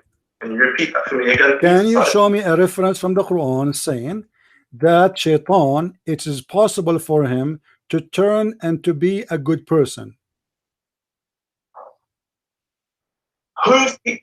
First of all, when you say he, shaitan, whoever shaitan, your Quran not only mentioned the word Iblis, your Quran mentioned the word shaitan, and shaitan are the children of Iblis. So your God, he mentioned shaitan and he mentioned Iblis. So now Muhammad, he mentioned the word shaitan. So let us focus with the word shaitan. Is it possible, according to your religion, that there's a shaitan, he can repent to God and be a good person again? Can you show me the reference? No, that's for you to show me. At the end of the day, well, my friend, I'm not the one who believe in this. I'm not the one who believe in this. You are asking me for the wrong. I believe in the opposite. I believe shaitan is always a good as a bad person. It is your prophet who said shaitan is a good man. Shaitan became a Muslim. Shaitan, he commanded him to do good. So you are asking me now to prove myself wrong? That's crazy. I am the one who say against what you said. So when you say something against what I said, you have to prove to me that I'm wrong. In the same time, you said that the speaker is saying, I am not saying that. I'm showing you what your prophet said. Your prophet said, my shaitan. If you go to many chapters in the Quran, as an example, chapter 22, verse number 33, it says that anyone who discuss about Allah, anyone who dispute about Allah, he is following shaitan. Any shaitan, all of them are the same. This is your Quran. So I have a challenge for you. Can you find me one reference anywhere it says that shaitan is possible for him to repent and turn back to God? First of all, it's not for me to show you that. What I'm telling you is, even the most rebellious human being, whether from mankind or from jinn kind, can accept Islam. Shaitan, he became a Muslim? Explain to us. That means shaitan is a good person. One minute. All shaitan means in the English language is the rebellious one. So you can have shaitan from even among Muslims. Those Muslims who are evil and carry out bad acts, they can still be classed as shaitan. That does not necessitate that they're not Muslim. Or somebody who's rebellious, that doesn't necessitate that they cannot accept Islam. My friend, this is have nothing to do with our topic. We are talking about shaitan, who is a genie, not your friend. Not your friend. His name is Ali Baba and the 40 thieves. We are talking about a shaitan who is a person mentioned in the Quran as he's one of the jinns. And your Quran saying clearly that shaitan is the bad person and he is the enemy. If you go to chapter 2, verse 168, It says he is your most aggressive enemy. خطوات الشيطان إنه لكم عدو مبين. So you are comparing between a friend in the street, saying this guy is a shaitan. This is a metaphorical statement. We have nothing to do with it. We are talking about a shaitan. The one who is called shaitan in the Quran is not a person. His name is a Christian prince, or his name is Umar. We are talking here about a shaitan who is one of the jinn. He is not a human being. And Muhammad is saying to us that he have a shaitan who became a Muslim. And when I asked you, because you are trying to say to me, is it possible that the shaitan became a Muslim? Why not? You know, he repent. I'm asking you, can you show me any reference in your Quran it says that shaitan can be a good person? Because that means shaitan is a good person in his heart. That's mean I can you see, when I debate somebody, he's a Muslim and then he became a Christian, that's mean in his heart he have something good and he accepted the Christianity and he became a Christian. Or it's the opposite, that I say you debate me and you made me a Muslim. You will say in yourself, oh, Christian prince is not really what we thought. In his heart he have something good, so we converted him to Islam. We are talking about the devil, who is pure evil, and Allah, he cast him out of heaven and he cursed him. He is cursed. This is a curse. He is accursed and his progeny is cursed. So why you are saying to me something you cannot prove? Can you prove what you said, that shaitan, it's possible for him to repent and become a Muslim? Yes or no? You're talking about Iblis. You're not talking about shayateen. No, I'm talking about shaitan, not Iblis. Iblis is the first shaitan who have sex with himself. We are not talking about Iblis, because your prophet, he mentioned shaitan. He did not say Iblis. Iblis is the father of all shaitan. He is right now he's retired, Iblis. So now answer about the question. Shaitan is the one your prophet he mentioned. He did not say Iblis. We are not talking about Iblis. Your prophet, he called him shaitan. Why he called him shaitan if he is not a shaitan? Is your prophet is weak in Arabic? Maybe he's a Pakistani boy, he don't speak good Arabic. He called him shaitan. He did not call him genie.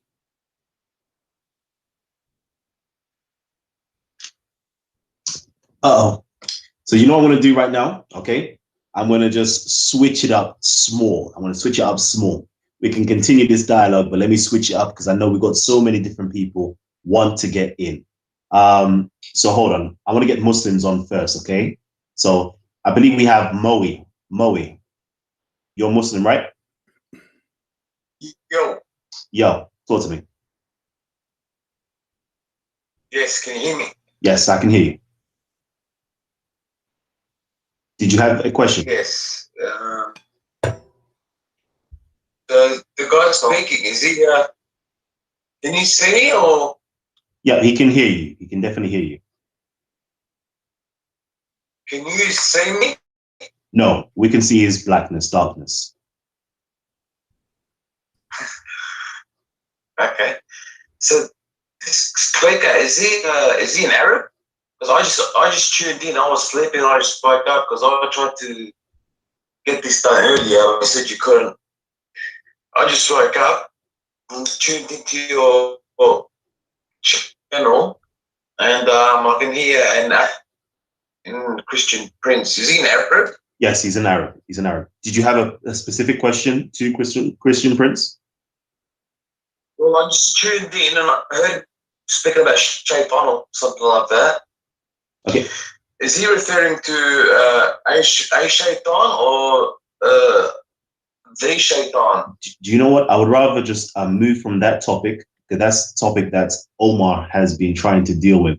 I know that you've emailed me prior that you definitely wanted to get on and actually challenge Christian Prince. So is there something prior that you wanted to challenge Christian Prince on? So we can have a nice, productive conversation. No, I just wanted to jump on because you said that no Muslim was willing to confront. Okay, so stay there, stay on the line for a little bit. Stay on the line for a little bit. I'm pretty sure that Christian Prince may have a particular challenge for you, and see if you can respond and answer the question. Yeah. All right. So let me go. Yeah. Stay there for the time being. I know we've got a lot of panel members want to get in. I'm going to go to somebody who hasn't had their voice heard so far. I'm going to go to Gabs first, then I'm going to go to Buddha Bing. So Gabs, go ahead. to be fair, just a quick one from me. I've just been listening. You know, brother Christian Prince has been dropping stuff. You know, dropping from fire. So I'm just listening. I'd rather leave it for, you know, some of the other Christians to get their questions and stuff. Oh. But I'm just a spectator. Okay, perfect. All right, let me quickly go to Yusuf. Yusuf, go ahead, Yusuf. Can you hear me? Yes, we can hear you. All right, great. Are you the Christian Prince? No, I'm not. Just ask your question, and then I'll get Christian Prince to respond. Right.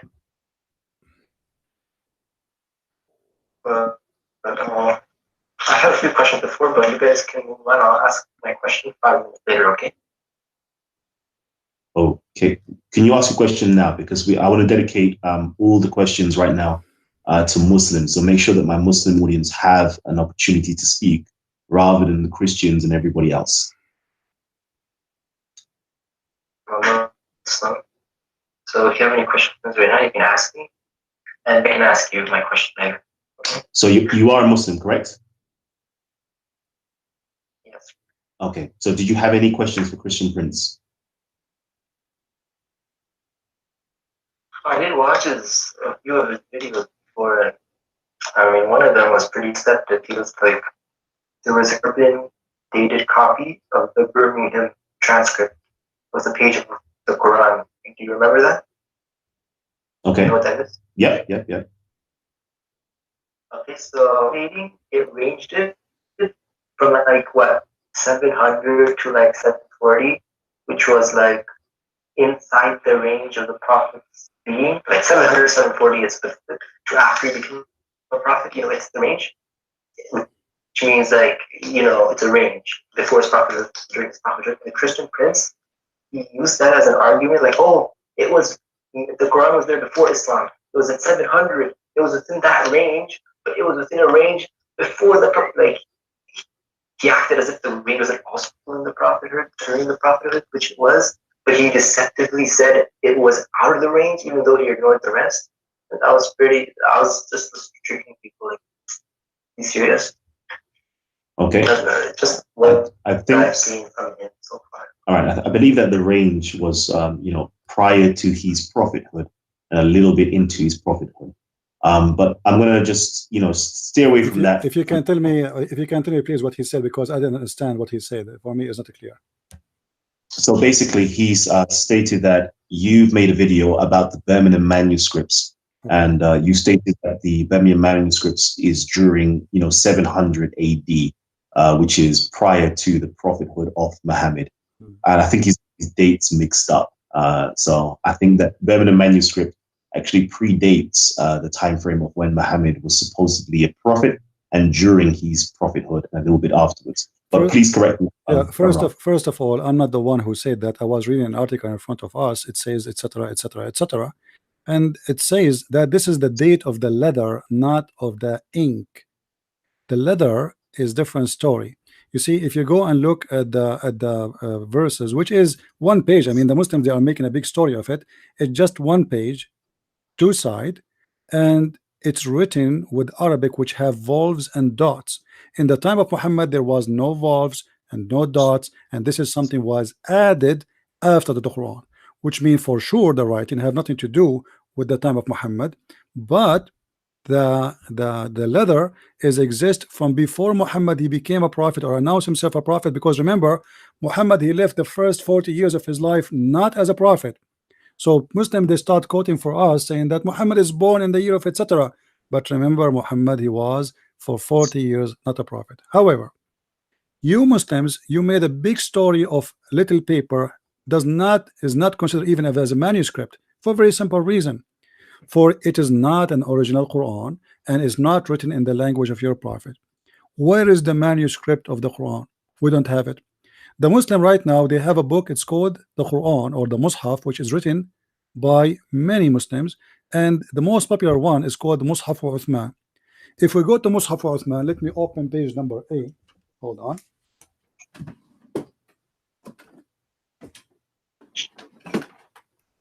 in page A, and this gentleman, he can open his Quran with me, please. In page A, it says, not me saying, remember, I'm not the one who's saying that. This is you Muslims. تعريف بهذا المصحف الشريف. Introduction to this mushaf.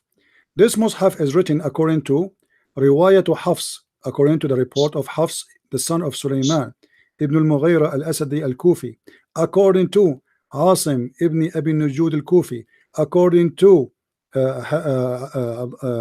an Abi Abdul Rahman Abdullah ibn Habib al-Sulma, according to Uthman, according to Ali, according to Zayd, according to Abi Ka'b, according to the Prophet. Now, if we go and see the last name mentioned, which Muslims are trying to copy the Quran from him, his name is Hafs ibn Sulaiman. If we go and check the Islamic books about Hafs ibn Sulaiman, we will find that Hafs is accused by the Muslims to be a fraud. And not only that, Hafs ibn Sulaiman, any hadith he come with is rejected automatically. Is not weak, no, is not weak. His hadith is rejected, is thrown in the garbage immediately. Why? Because Hafs, he is a false fraud man according to the Muslims. So if the Muslims, they agree, and if the Muslims they say to us that Hafs is the one we read the Quran from, is a kadhab, which means he's a liar. Let me show you. This is Musnad Ahmad. This is Musnad Ahmad. This is not my book.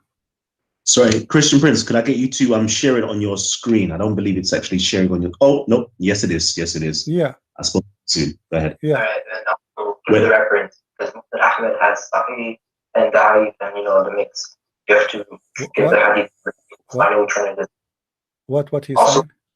so I can authenticate it. Okay, so basically he wants the reference to make sure that the reference, Isnad. my friend, and the reference in the front of you, I'm showing you.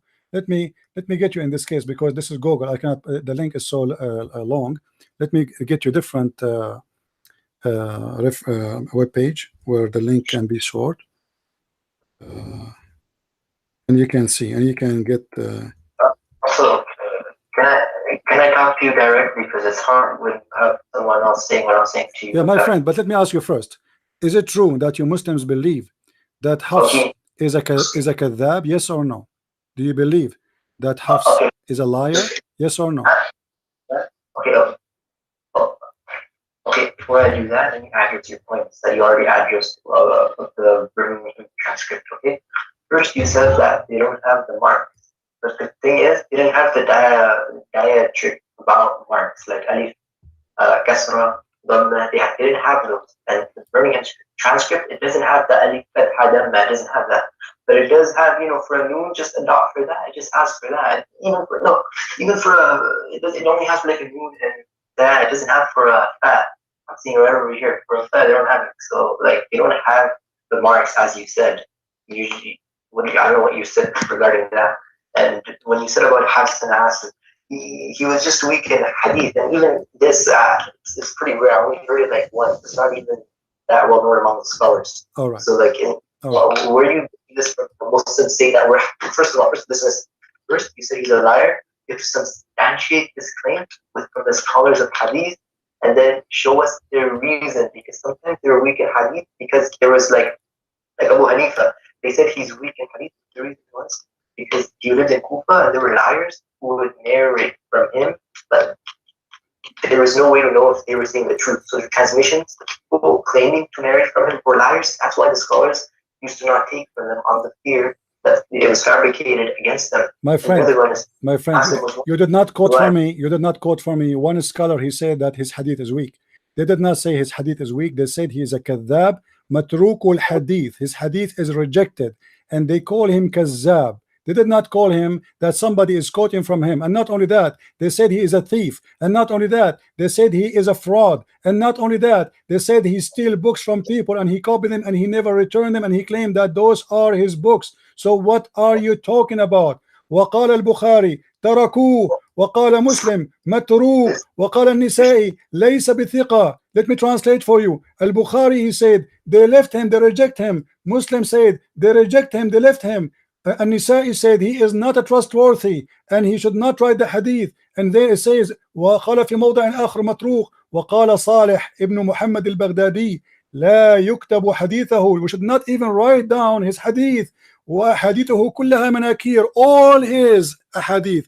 It's a pure lie. They did not say the hadith somebody reported. They said his hadith. So you are trying to fabricate answer is not exist. And now in front of us, all the reference is showing. By the way, I'm going to post the link. This is your Islamic Ahl al-Hadith website. Go and read the reference yourself, and you will see how you Muslims, you keep saying the same thing. Look, read with me. It says, قال عبد الرحمن بن يوسف بن خراش كذاب متروك الحديث. He is a liar. He is a liar. He didn't say they are lying about. No, he said he is a liar. متروك يضع الحديث. He fabricate hadith. So and the funny, you just admitted that his hadith is weak. So look at this. Look at this lie, guys. I want you to show me. 1 week hadith. Listen, Titan, please. If you can show me, it's a challenge. Can you show me 1 week hadith of Hafs? Just one. You said his hadith is weak. Can you show me 1 week hadith of Hafs? Okay. Christian Prince, if I can get you to do us a favor, so he has the opportunity to verify this. If I can get you to post the link in your chat section, sure, so they actually see it. And again, family, hold on, Yusuf, just bear with me for one hot second. I'm gonna get you in. And again, family members, okay. If I can get, okay, can you guys mute your mics, please? Okay, family members, if I can get you guys to do us a massive favor, if you're loving Titans TV, if you are loving Christian Prince's channel and the information that's being dispensed right now, it's the medicine right now. Literally on both channels here, we have about 800 people tuned in, okay? About 800 people in total tuned in right now, watching the show live. Of course, we've had many people jumping in and jumping out of these shows. So, you know, if you don't love what we're doing here, yeah, please, okay, support this. I'm going to ask you guys, yeah, to donate, okay? If you can, donate. There's the donate links on Christian Prince's channel.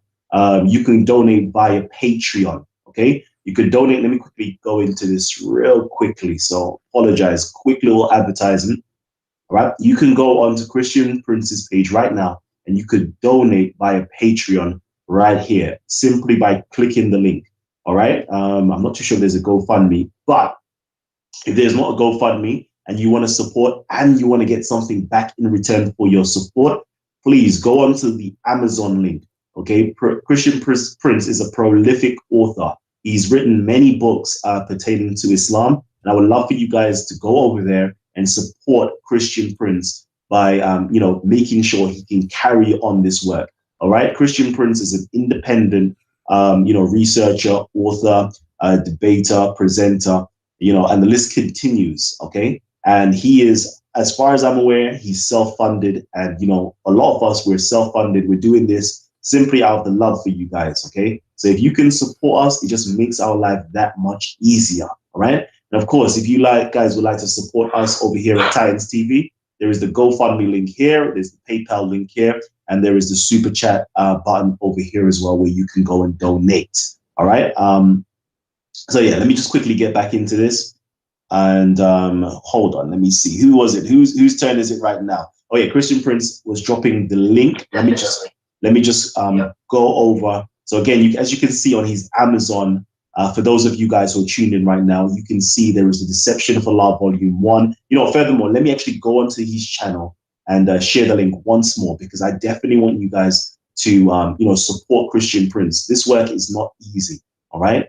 It takes a lot of hard work, a lot of hours going through scriptures, going through reading, being very meticulous, checking sources, checking citations. It's not an easy task. So if you guys can, okay, please go onto Amazon, Christian Prince. Hold on. Ooh-wee. All right, Christian Prince right here. All right, and you can buy any one of his books. As you can see, we've got the German edition, we've got the Deception of Allah over here, We've got Quran and Science Depths in its study. The list continues. The list continues. I don't even want to go on for far too long, but please go there and support Christian Prince. Let me just double check to see if there is the link. I believe, Christian Prince, did you drop the link for... Yes, you did. You actually did. Yeah. Awesome. Awesome to see that a lot of you guys are actually donating. Thank you guys for donating to Christian Prince, and thank you guys if you have actually donated. Oh yeah, you have actually donated to my channel as well. So thank you. Okay, we're gonna go over now to the link that Christian Prince has posted up. All right. So yeah, everything is here. Everything is here. Let me hide this. And let me see. All right, Christian Prince. No, let me go over to Yusuf. I don't know. Are you able to read the Arabic, Yusuf? Yeah, I can read it. Okay. Let me know if you need me to scroll down. You have the link, and you put the link in the chat, right? Where you put the link? I can put the link right here in this chat. Yes. Give me 1 second. Sure. 1 second. Right. This is what we love doing at Titans TV and over at Christian Prince's channel. We love showing you the sources and citations. But the simple fact is we don't want you to believe us. We do not want you to believe us. We want you to check it out yourself. We want you to share these links and these hadiths with your friends and with your family members. And, and get questions answered. If you can't get these questions answered, maybe you need to adjust your position. Okay, maybe. So let's continue with the conversation. Yusuf, if you need some time, I'm going to go over to somebody else, right? So I'm going to give you some time to read this information. Let me go over now to Buddha Bing. Buddha, did I get you to come on? Oh, wait. You can do it. I can respond to his claims. Are you sure? He talks and he doesn't let me address them. He just keeps on going. Okay. But okay. So first of all, bringing the transcript. I told him about that, and he said Hafs and Asim was a weak transmitter in Hadith only. There's Hadith and Quran, and for Hadith you need to be trustworthy and you need to have a good memory. And there are multiple reasons, but in the thing he shared. It only shows that they say he's weak in Hadith, but they don't say why. And only one guy says why. Like out of the notable scholars I can see, they're saying, people don't take from him, he's weak in Hadith, but they don't say why. But there's this one Yusuf bin Abdurrahman, I never heard him on all the scholars. And I asked him, who is this? He keeps on going, he just rambles on. And he doesn't even tell me where he gets this Yusuf. He doesn't even tell me who he is. All the major scholars, all they say is that he's rejected, they don't take from him, and they don't say why. But then we see that the context is actually from a city, from Kufa. And in the city of Kufa, there was this other scholar, his name's Abu Hanifa. He's actually one of the 4 imams who are the leaders of the schools of thought in Islam. Most of the Muslims in the world, they follow 4 schools of thought. And those 4 imams, he was one of them. And he was weak in Hadith. He was weak in Hadith, by the way. It's narrations from the Prophet in Islam. 2 things make up the religion: the Quran and the Hadith. The Quran, the word of Allah, and the word of the Prophet. So he was Hadith. And the reason Abu Hanifa was weak in Hadith, he used to say he's weak in Hadith, because the people of Kufa were liars. They were actually the same people who killed the grandson of the Prophet. They left him, and they're the Shia. They're the other minor sect in Islam. They're the people who originated from them. In the same city, we see that he is from the same city. The major scholars don't say why he's rejected in Hadith. And we see he's from Kufa, just like Abu Hanifa. And we can deduce that since the scholars don't say anything, the people of Kufa were liars, and therefore he was weak. Because the people of Kufa, they were liars, they couldn't trust any narrations coming from him. Okay. It's way too risky. They can't do it. But this guy, he doesn't show the fact that he didn't show context. Hides the context. He shows one part, doesn't show you the other. Okay, so I'm going to get Christian. Actually, show the real story. I'm going to get Christian Prince. There's 7 riwayah, 7 dialects the Quran was revealed in. There's 6 other reciters. Even if he tries to tackle this one reciter, there's 6 other. You'll have to prove them But even with this, because their recitations were preserved, but this, even with this reciter, he didn't even do it properly, and he didn't even, there's no reason the scholars say why he was weak. You think the Muslims say he was weak in hadith. What does that mean? First of all, this is Quran. Second of all, hadith, multiple reasons. None of the scholars said why. If the scholars didn't say why, who are you to say why? And we see that he's from Kufa, who are made up of liars. So why are you saying this? You're just making stuff up. Your own desires. Okay, so I'm going to get Christian Prince to respond. Okay, guys, listen to this. This guy, he said they are saying that he is weak, but they don't say why. I mean, I showed him in front of him on the screen. They are saying he is a liar, and they say they said he's weak. They did not say he's weak. They said he is a liar, fabricator. He's a fabricator. He's a scam. He's a fraud. This is what they did not say. He's weak. They did not say. Where do you get this word from? Can you show me where it says he's weak? They said he is. It's in the front of you on the screen. وَكَانَ حَفْص أقرأ من أبي بكر وكان كذابا, and he is a liar. So you Muslims, you took the Quran from someone you believe he is a liar. So you are saying to me that Hafs used to lie about the hadith, but he was honest about the Quran. How in the world can happen that a person, he is a liar and a good person in the same time? How we cannot trust him about the hadith, and we call him a liar, but yet we can trust him about the Quran? And as you know, the Quran is more important than the hadith. If I go right now to the judge and I say to him, I have a guy who got busted many times, and he is very well known that he is a scammer, he is a fraud, he has many felony, he even steal books. Read with me. It says that he steal books, he copy books, he is a thief. This is what you Muslims saying, and you are saying to me scholars did not say that. I just showed you. This is the book of Musnad Ahmad. Musnad Imam Ahmad is not a scholar. Is he what? He is a Zakir Naik. This is Musnad Ahmad. He is saying وَكَانَ حَفْص. Read with me. Let me zoom in. Let me zoom in. Maybe you have a weak vision, my friend. وَكَانَ حَفْص أَقْرَأُ مِنْ أَبِي بَكْرٍ وَكَانَ كَذَّابًا. وَكَانَ what? كَذَّابًا. Do you know what كَذَّابًا mean? He is a liar. So you Muslims today, you got your book from a guy described by your highest scholar. Who is the one who's talking? Not a Christian Prince. That is your books reporting that. So you Muslims, when you say all his hadith is rejected, not weak, rejected. Now you say to me his hadith is weak. Can you show me one weak hadith of this man? You cannot. Why? Because you Muslims dump all his hadith immediately, for he is a liar. Otherwise, I have a challenge for you, my friend. Show me right now one hadith of this man Hafs is considered to be weak, not rejected. Can you show me one?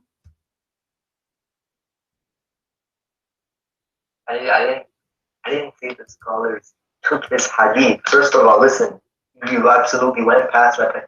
Which scholar said he was weak? Which scholar? And even if he's a major scholar. Let me read for you the names. Let me read for you the names. Obviously, you have a bad hearing, my friend. Let me start from the beginning. You said you have the hadith from the you have the link. Let me read for you all the names you wish. There's hundreds of names, and you are asking me which scholar. All of them, they are scholars.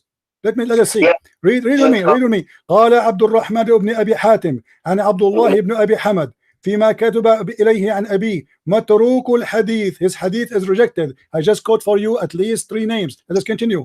وقال عمر بن محمد بن شعيب الصابوني عن حنبل بن إسحاق عن أحمد بن حنبل عن أحمد بن حنبل. Take a note. This is أحمد بن حنبل. وقال عثمان بن أحمد بن السماك عن حنبل بن إسحاق from أحمد بن حنبل.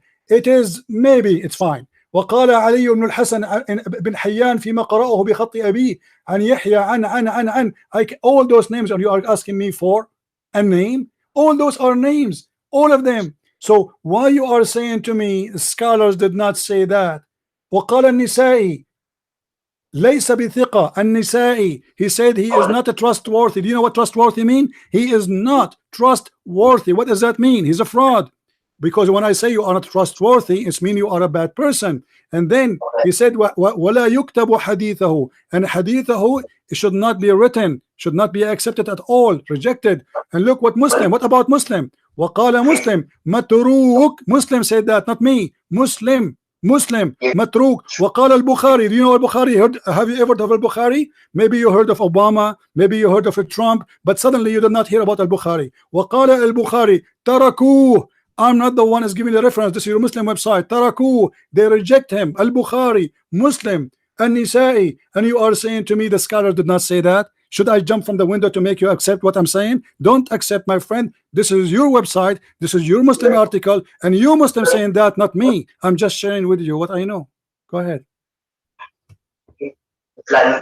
Bukhari and Muslim, they said Taraku, Matruk. Matruk means that he's rejected, but they don't say why he's rejected. Why? I don't care. I don't care. Obviously, he's Matruk. That means he is rejected, which means he's a liar. And they said later, what do you mean they did not say? Read with me. وقال صالح. Listen. They are saying to you why. They said وقال صالح ابن محمد البغدادي لا يكتب حديثه وأحاديثه كلها مناكير. Do you speak Arabic? Do you know what manakir mean? Do you know what manakir mean? Listen. No, I'm asking you, do you know Arabic? Do you know Arabic, or I'm talking to myself? Do you know Arabic? Do you know Arabic or not? Do you know Arabic or not? Which scholar? Do you know, my friend, I want you to answer me first. Do you know Arabic, or I'm reading to myself? Do you know what the word manakir mean? What manakir mean? Yo, Yusuf, yeah, Yusuf, okay? Hold on. I want to know, yeah? Okay, we're gonna get your questions answered. But the first question is, can you read Arabic? Yes or no? Just real quickly. Yusuf, can you read Arabic? He don't. So no. He don't.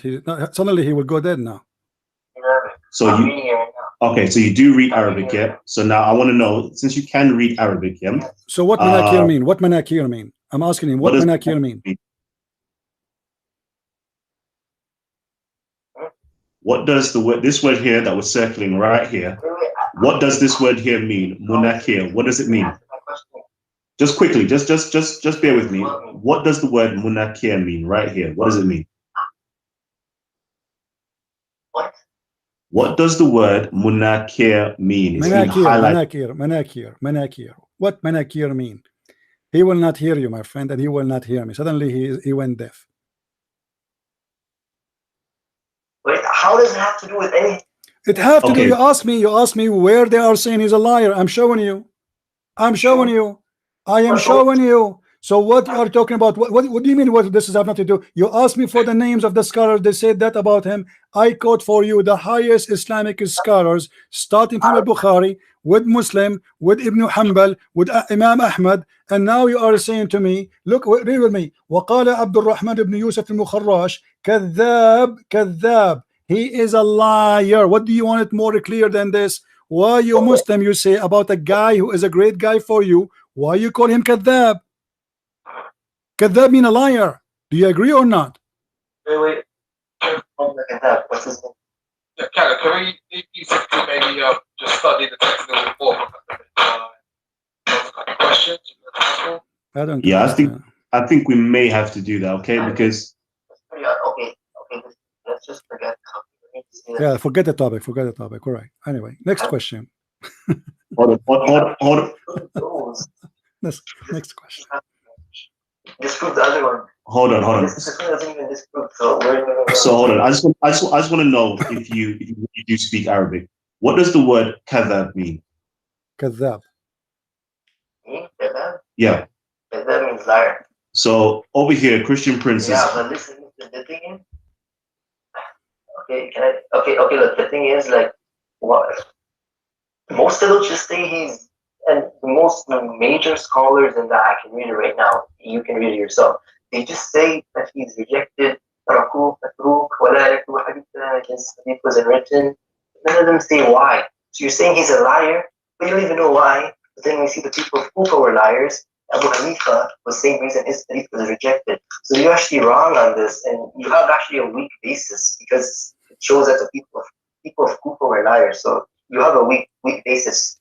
Basically wrong. Right. It's me who is weak. You see, all your scholars agree that he is rejected, and he is rejected for a reason. Why he's rejected?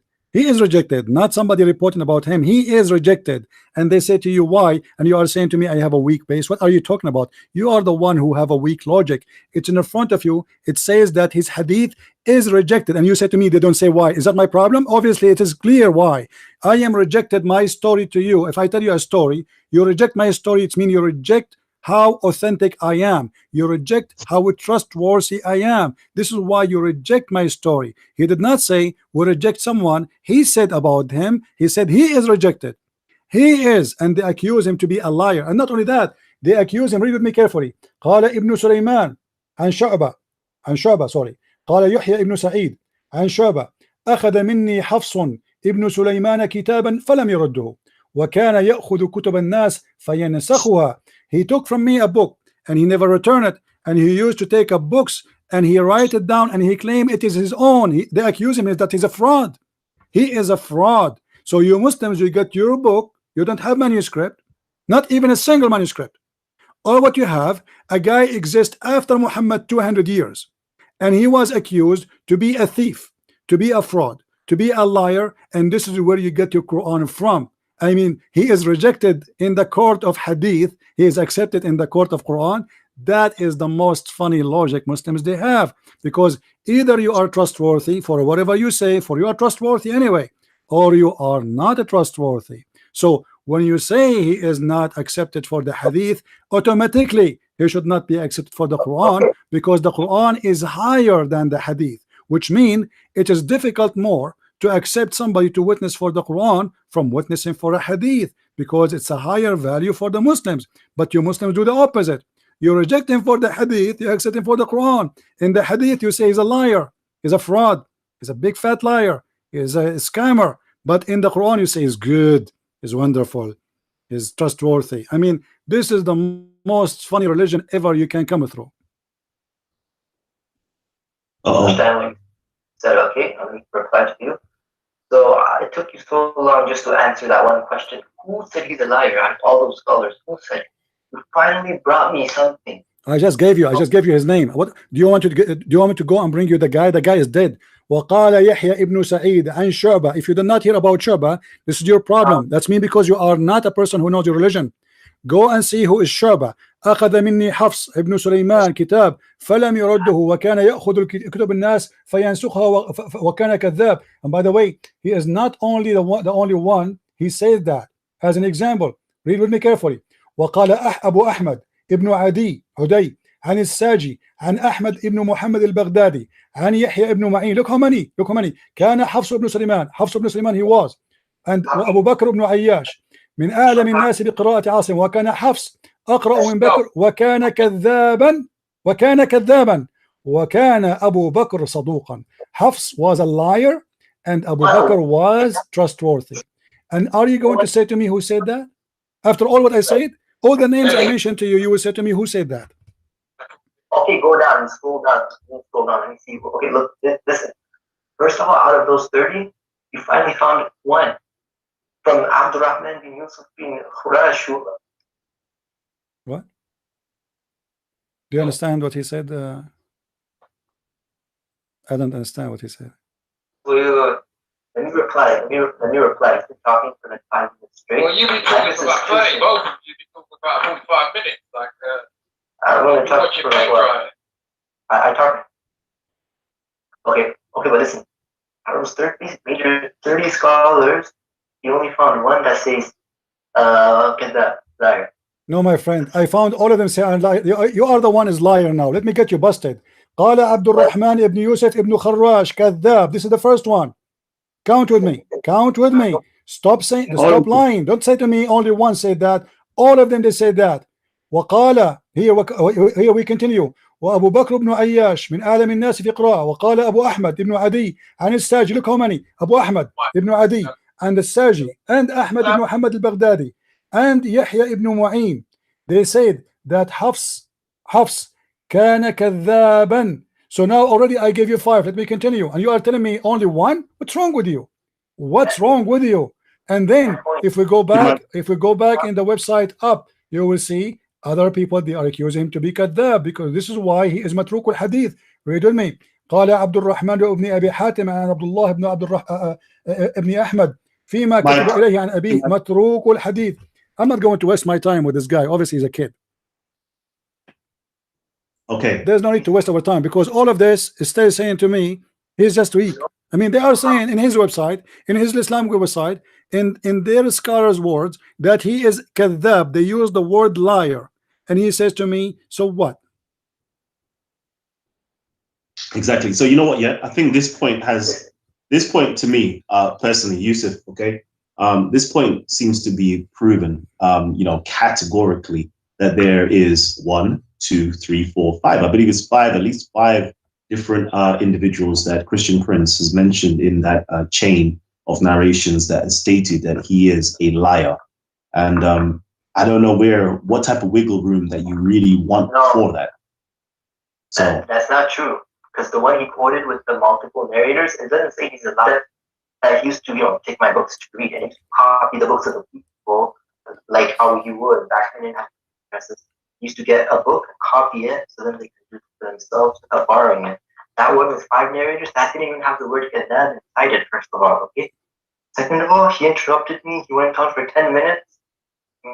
He like, is that how you debate? By just talking over your yeah, we talk over. What the problem? You can talk over me too, but you're not answering anyway. I keep showing to you that at least now I showed you 5 people. They are saying he's a kadhab. Still, you are saying to me, you got me only 1. So why you are lying? Did I show you 5 names or I show you 1? Hold on. Let me just get this point clear, okay? Because I just want to get this point real clear. Christian Prince, is it possible for you to share on your screen the 5 names? I am okay. I'm sharing the screen. I was reading in the screen in front of everybody. And not only that, actually, Al-Bukhari, he himself, he said he's rejected. Can you explain to me why he's rejected? Because he's good or because he's bad? A Muslim, he said he's rejected. And Nisa'i, he said, look what Nisa'i said. Laysa bi thiqa, he is not a trustworthy. What does that mean? And then we continue. Now, we have already 3. And those are big names. Big names. Those are not small names. We have Al-Bukhari, Muslim, and Nisa'i. And then we continue. Then we go, we say, we find here. Let us read together. وقال عبد الرحمن ابن يوسف ابن خراش كذاب. This is number 4. We continue. وقال الحاكم أبو أحمد ذاهب الحديث, he fabricate hadith. وقال يحيى ابن سعيد عن شعبة أخذ مني حفص ابن سليمان كتابا فلم رده. Shu'bah, he said, he took from me a book and he never returned it. And he used to take books from people and he copy it, which means he copy it and he claim it that this is his own, and he never returned it. Then actually we can show you the reference of that too. وقال أبو أحمد, listen, hold on, let me finish. وقال أبو أحمد, read carefully with me. Abu Ahmad, this is number 6. عن الساجي, this is number 7. عن أحمد ابن محمد البغدادي, this is number 8. عن يحيى ابن معين, this is number 9. كان حفص بن سليمان وأبو بكر بن عياش من أعلم الناس بقراءة عاصم وكان حفص أقرأ من أبي بكر وكان كذابا. وكان what? كذابا. So now I counted for you live in front of you in the screen 9 names saying that he is a liar, and you are telling me where it says that. Jeez. Case closed. Case closed. We'll go back to that. Case closed. All right. That's case closed right there. So now let me. No, it's not case closed. You didn't even explain to me. No, I asked him, who is that scholar? Abdurrahman bin Yusuf. The case is definitely closed now. My friend, this guy now is going to ask me, give me the ID of those scholars. The scholars, their names in front of you. This is your Muslim website. Go now, hang up and search and find who they are. They are Muslim. They are the Musnad ibn Ahmad is not good for you. Musnad ibn Ahmad, you know, Ibn Hanbal is not good for you. All those names are not good for you. Bukhari, Muslim, all those names are not good for you. If you do not know who are those scholars, this is not my problem. Those are your scholars, and their names is written there because they are scholars. Do you think the Muslims in their books they will write the name of somebody work in Walmart? They rate the name. They say this guy said, for he is a scholar, not because this is a guy who was walking by and he said, oh, Hafs is Kazzab. When the Muslims quote a person, that's mean he is a scholar. Otherwise, they will not quote him. Anyone who have little brain, he will understand that. If I say the companion of the Muhammad, Abu Huraira, he said, why? Because he is accepted as either a reporter or a scholar. So here, those are trustworthy people by you Muslims. Nobody speak against them. Nobody say they are bad, and they are reporting that Hafs is a liar. You are asking me, can you show me their ID? What about you ask me to invite them to your house? They are dead. All right, family tree. Yeah, this is what I'm going to say to you guys. Okay, because we've gone way over time. Okay, and what I need from you guys is this: to keep your mics muted at all time. You already know. Okay, you guys should know the rules already. Okay, and when we've got our Titans speaking, okay, you keep your mics muted. All right, we've invited them onto this platform. Keep your mics muted. Okay, it is actually a privilege to have the opportunity to speak on here as panel members. Okay, so rule number 1 is to keep your mics muted at all times until I invite you to speak. All right, Yusuf, I know we're definitely going to have, continue this dialogue, but for now we need to switch it up. Okay, so Buddha, we got Buddha in the building. Can I get you to come in and ask Christian Prince a question, please? Yes. Well, I'm going to try and switch gears up if I may. I've got a few questions. First time interacting with you, so hello. Can I ask, what denomination of Christian are you? No, I hear nothing really. Okay, so the question is, I know you don't like this question at all. I want you to show up. So the question is, what denomination of Christian are you? You see, we as a Christians, for sure, people, they have their opinion. Domination, it can be accepted as a school of thought. However, me as a Christian, I follow only the teaching of Jesus Christ. I don't follow any name except his name, because very simple reason: I do not need a middleman, I do not need a priest, I do not need a domination, I do not need a title. I have one name to follow. His name is the Messiah. He is my Lord and he is my Savior. People, they are free to follow whatever they want. I'm speaking about myself. Jesus said, whoever believe in me and he die, he will live. Not whoever believe in a bishop or a priest. I believe in no man. I believe in my God. For every man is a sinner, including me. And the man who trusts a man, he is just for himself. All of us, we are sinners. Then what we expect from a sinner to do? We are sinners. So I follow only the Messiah, and there's no better name under the sun or above the heaven than his name. Okay, hopefully that answers your question, Buddha. Okay, not really, but you know what's interesting is this gentleman is a Christian, and I haven't heard him spoke for over an hour about any Christianity subjects. He spoke continuously about Islam. That's because he's an expert on Islam, and if we have an expert on Islam, we want him to talk about Islam. I'm sure the gentleman can answer for himself, Megatron. Thank you. Let me answer you, my friend. First of all, my name is a Christian Prince, and since the topic started, we are talking about Islam. But when you asked me about Christianity, I answered you. So if you give me a question, I will give you the answer. But don't complain about not talking about Christianity when the topic is not about Christianity. It's like you are asking me. It's like you are getting inside a falafel restaurant and you are wondering where's the shrimp. All right. So, Buddha, can I get you to ask a direct question right now, please? Yes. Do you speak about any other religions other than Islam? This is not up to you. I will talk about anything I want. I mean, who are you to tell me what to talk about? Don't talk about Islam. Why?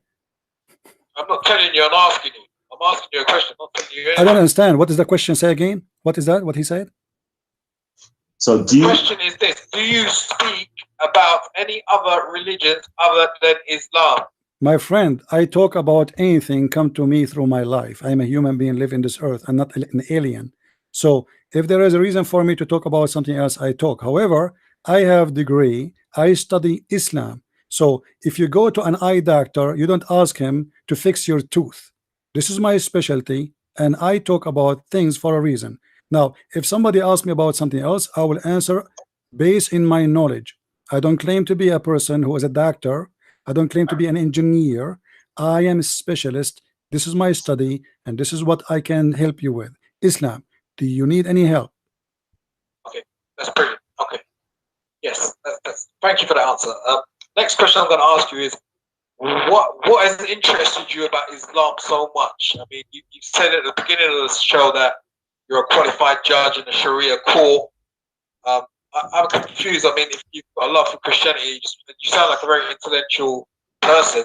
I'd assume you would have joined the Brotherhood of the Church and maybe become but you chose to go to Islam and become a Sharia judge. I'm interested. What interests you in Islam so much? Well, I said, I don't know if you were listening from the beginning, because as long as you heard this part, I'm sure you heard the other part. I said, Muslims, they accuse us of things, and there's nobody there to answer. So I decided to be the one who answer. As simple as that. I decided to study and search. Either I will convert to Islam if it's a true religion, or I'm going to expose the lies they say. And obviously, it was a total lie. So since I was a child, Muslims, they insult the Christians, they make fun of our Bible, and there's nobody there to answer them, because simply Christians, they are not taught in their churches anything about Islam. If you go to a church anywhere, I don't know what is your religion, or even whatever your religion is, you kill yourself Buddha, maybe you are a Buddha. If you go to a Buddha temple, do they teach you about Islam? No. So you as a Buddha person, a Muslim, he challenged you and he said something to you against your belief. How you can answer if you never study it? So my job, and this is why I'm here, is to teach people about Islam so they can refute this cult. As simple as that. Right. You see, if somebody is taking advantage of my religion, i.e. Buddhism, I wouldn't go and learn your religion to teach you about my religion. I would go and learn my religion, being a Buddhist, and tell you about Buddhism. But you've done the opposite. My friend, take advantage of Christians, and so what you've done is when they will learn Islam to tell the Muslims about Islam. In fact, you're not promoting Christianity, you're attacking Islam. Is that correct? I'm not attacking Islam, I'm refuting Islam, because Islam is based on attacking Christianity. So I have no choice but to study Islam, because Islam in the Quran is not a book speaking about Buddha, it's speaking about Jesus, and Jesus is my God. The Quran is not speaking about a woman she live in Thailand, it speaks about Maryam, the mother of Jesus. The Quran is not speaking about a guy, his name is Musa, who live in Japan. Musa is one of our prophet. So when somebody, he make a book fabricated, collection of lies about my God, about my belief, about what I am for, then I have the right to answer him. If that making you upset, this is your business. I am here to make everybody upset. I don't care who is happy, who's not.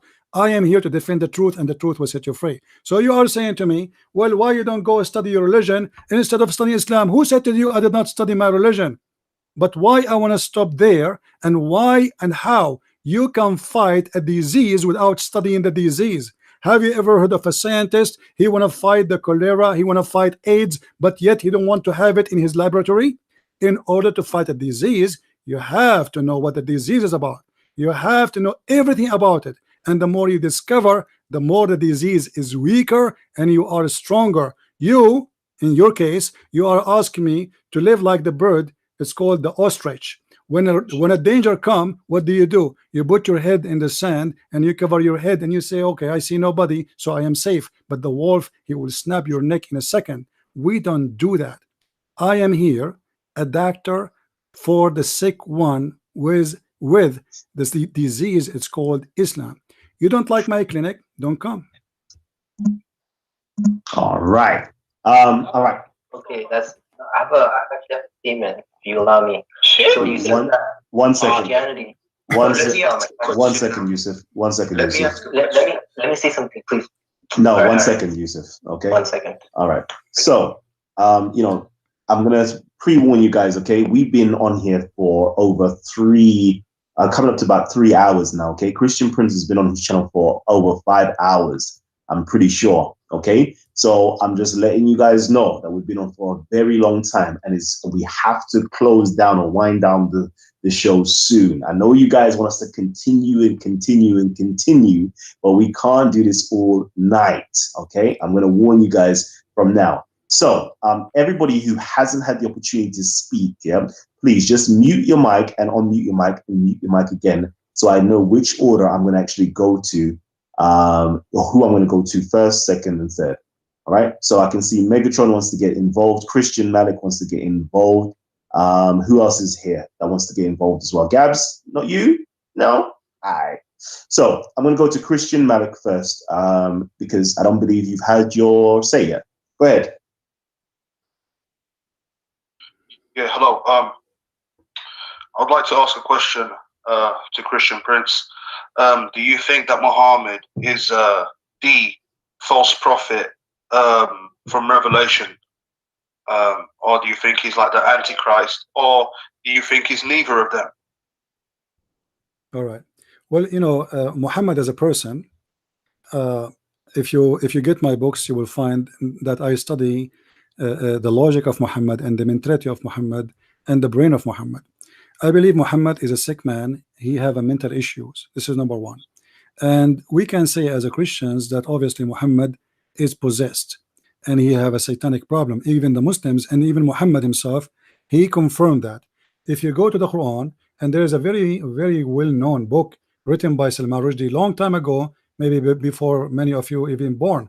It's called Satanic Verses. Satanic Verses is appearing in the Quran as verses, Allah speaking about it, that Allah is going to delete any verses which is thrown by Shaitan to Muhammad, and that is what it's called Satanic Verses. So Allah, he made a promise that whatever Shaitan he put in this Quran, I'm going to take it off. But this is extremely dangerous because now the Quran, not only Muhammad, we showed you the hadith before that Muhammad is getting commands from the Shaitan, and now the command is confirmed in the Quran. But Muhammad in the hadith claim that the Shaitan who command Muhammad, he command him good command. Allah in the Quran saying the Shaitan command to Muhammad, Allah will delete it. Here we have another problem. When Muhammad he admit that he is receiving command from Shaitan, the Quran saying Allah will take this command from Shaitan, Muhammad is still a prophet of Allah, which means he is not fired. You see, if I am receiving command from Shaitan, Allah should fire me. I am not qualified to be a prophet no more, for I am receiving command from Shaitan. But this God don't care, simply because this God does not exist. This is Muhammad talking in this verse. Muhammad, after he bowed down to the three daughters of Allah, and he said it is a must for us to pray for them and ask them for intercession. وَهَذِهِ الْغَرَانِيقُ الْعُلَى إِنَّ شَفَاعَتَهُنَّ لَتُرْتَجَى. Those are the Gharaniq, the goddess, the three daughters of Allah. We must intercede to them and pray for them. It's a must. And then he bowed down, and they bowed down. Muhammad in this stage, he was a possessed man, or he was a hypocrite, false man. Choose one. I will leave that to the Muslims. However, the Muslims, they confirm to us that this is what happened to Muhammad, and the Quran confirmed that whatever Shaitan he gave Muhammad, we will take it off. But now, as long that Muhammad is a person who received command from Shaitan, he deliver verses of Shaitan, he deliver verses as it is Quran, to the point now Allah have a problem to the point he need to filter the Quran. If we ask the Muslims what is the verses Allah is speaking about, not a single Muslim dare to tell you. They will say to you, well, he take it off already. So how you say to me that you Muslims, you recited the Quran by heart and whatever Muhammad he said, and yet you say to me you do not know the verses which Muhammad recited, so you will take it off? And how Allah allowed such a thing to happen to Muhammad, and he is going to receive Quran from the devil, but yet Allah he said, Inni asimuka minan nas, I protect you from people, I protect you from the genie, but he is not protected. Muhammad he said, if you eat 7 ajwa, no poison can kill you and no black magic can affect you. And the funny Muhammad, he died by poison and he was affected by black magic according to the Muslims, not to me. So when you ask me if Muhammad is a false prophet, I say he's a false prophet and he is a sick man in the same time, because false prophet is someone who make a false prophecy. As an example, if you go to the chapter of An-Najm where it says that the judgment day is near and the moon split, this is a verse the Muslim they keep reporting for us saying this is a miracle. The moon is split, my brother. There's no moon split, and that judgment day is not even close. Look what Muhammad said in chapter 54 verse number 1, that the judgment day is there, is not even near, it's like in the corner. This is a false prophecy Muhammad he mentioned 1400 years ago and we are still waiting for the false prophecy of the false prophet. And yet the Muslims, they say to us that Muhammad was accused of illusion, or Muhammad, he was accused by the Arab that he's a person of illusion. But even the hadiths confirm that Muhammad, he used to imagine himself having sex with his wife. In fact, he did not. Imagine how much this person is an illusion. So Muhammad is a false prophet, yes, but obviously Muhammad, he have a mental issue, and he is using his mental to abuse the title he claimed. As you see in front of you, the prophet continued for such and such period, imagining that he has slept, had sexual relationship with his wives, but in fact he did not. Now imagine I come to you and I say to you, the doctor, he gave me this file about a person, and this person, he imagined himself doing things, but in fact he never did. And by the way, different hadith says that he imagined that in everything, not only in sex. So how we can trust Muhammad seeing an angel, receiving revelation, when he himself cannot even to be trustworthy to tell us a story about his sex life? In other way, or other word, have you ever heard of somebody even his sex have no witness? Because if I want to have sex, I should have a partner, the women. Even that was imagination, as you see in front of you. So how we can trust such a man who live in illusion? He is mentally ill. He hear voices. Muhammad, he said that the mountain, they say to me, Assalamu alaikum. When he walk in the street, rocks, they say to Muhammad, Assalamu alaikum. Muhammad, obviously, is a crazy man. Muhammad, he said that the camel told him he's hungry. The donkey spoke to him. He said to him, and Muhammad asked him, do you like females? The guy, he said, no, I don't like females. This is a donkey from San Francisco. So he is a false prophet, and he is a sick man with no question and no doubt. And all of this is coming from Islamic books. I hope my answer was not so long. All right, family. Okay, I want to get a Muslim on in a hot second. Where is Moe? Is Moe? Okay, whoever's Moe. Oh yeah, Moe is in there. I'm going to get you on in a hot second because I definitely do want a Muslim to ask a question before Christians and atheists gets to ask their questions. Also, I'm going to be closing down this show very soon. And what I would love to do is get my audience to, as soon as I close down this show, please migrate over to Christian Prince's show. I'm still going to be in the background moderating my guests in order for them to ask Christian Prince questions. But I want to divert my traffic over onto Christian Prince's station so you guys can subscribe, and literally come on. He's going to send you out the Skype details. So anytime you want to come on and ask questions pertaining to Islam, you can go there and ask your questions. Anytime as for a Muslim, you want to go on there and challenge Christian Prince, you can go on there and challenge Christian Prince, okay? I want to show the love to Christian Prince, and I want my audience to reciprocate that love to Christian Prince by subscribing. I can see people donating right now. Yep, go onto his channel, donate to his channel right now. I'm seeing Anthony, this is on Christian Prince's channel. Anthony Richards has just donated. Says subscribe to Lily Curvo Logic, aka the killer of Islamic belief. So please go on to that channel and subscribe. Also, I want to do a little game. Can I do a little game with you guys? All right. So far, yeah, Christian Prince's channel has got 274 likes. My channel has 293 likes. Okay. So I want to see, can we have a battle to see who gets to 300 likes faster? Okay. Can Christian Prince's channel, overrun Titans TV and get Christian Prince to over 300 likes first? Let me see. Who are the real supporters of Christian Prince? I'm seeing it's flying up, 277. That's not good enough, family. That's not good enough.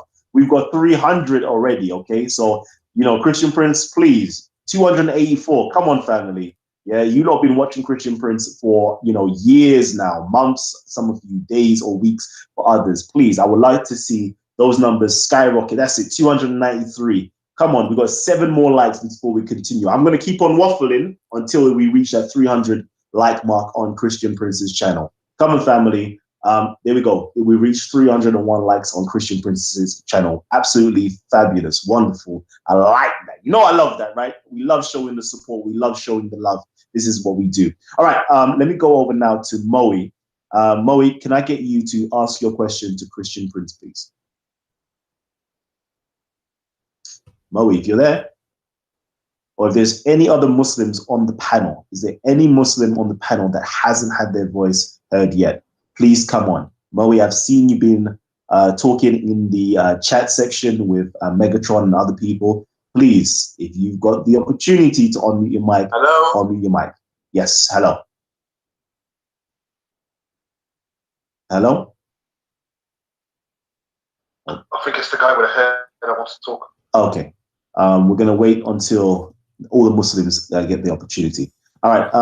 Who else? It's Megatron then. I'm going to go to Megatron who has... Okay, go ahead. Go ahead, Moe. Go ahead. We're listening. New to this hangout things, man. I'm trying to work out what's new. I'm new. You got to excuse me. No problem. Okay. Christian Prince mentioned a couple of points, yeah? Yep. So I want to get to them. The first one was the satanic verses. Bullshit. Excuse my language. Okay. Remember that we have rules where we have children. So we don't even before you continue, need to go into that one. Before you continue, the poison. Before you continue, Moe, I'm gonna just highlight to you that we have children watching these shows. Okay. So watch your mouth. Sorry. Yeah. Continue. Sorry. I'm new to this. Sorry. So no swearing whatsoever. No, you're not even. No swearing. Minor swear words. Okay. All right. So satanic verses. That's already been debunked. The poison. I'll get to the points one by one. The poison. You mentioned something about the poison. What was his point again? That the prophet said to. Can you please tell him to repeat what was the poison part again? Okay. He died by poison. Your prophet, he said that if you eat 7 ajwa, no poison and no magic can affect you.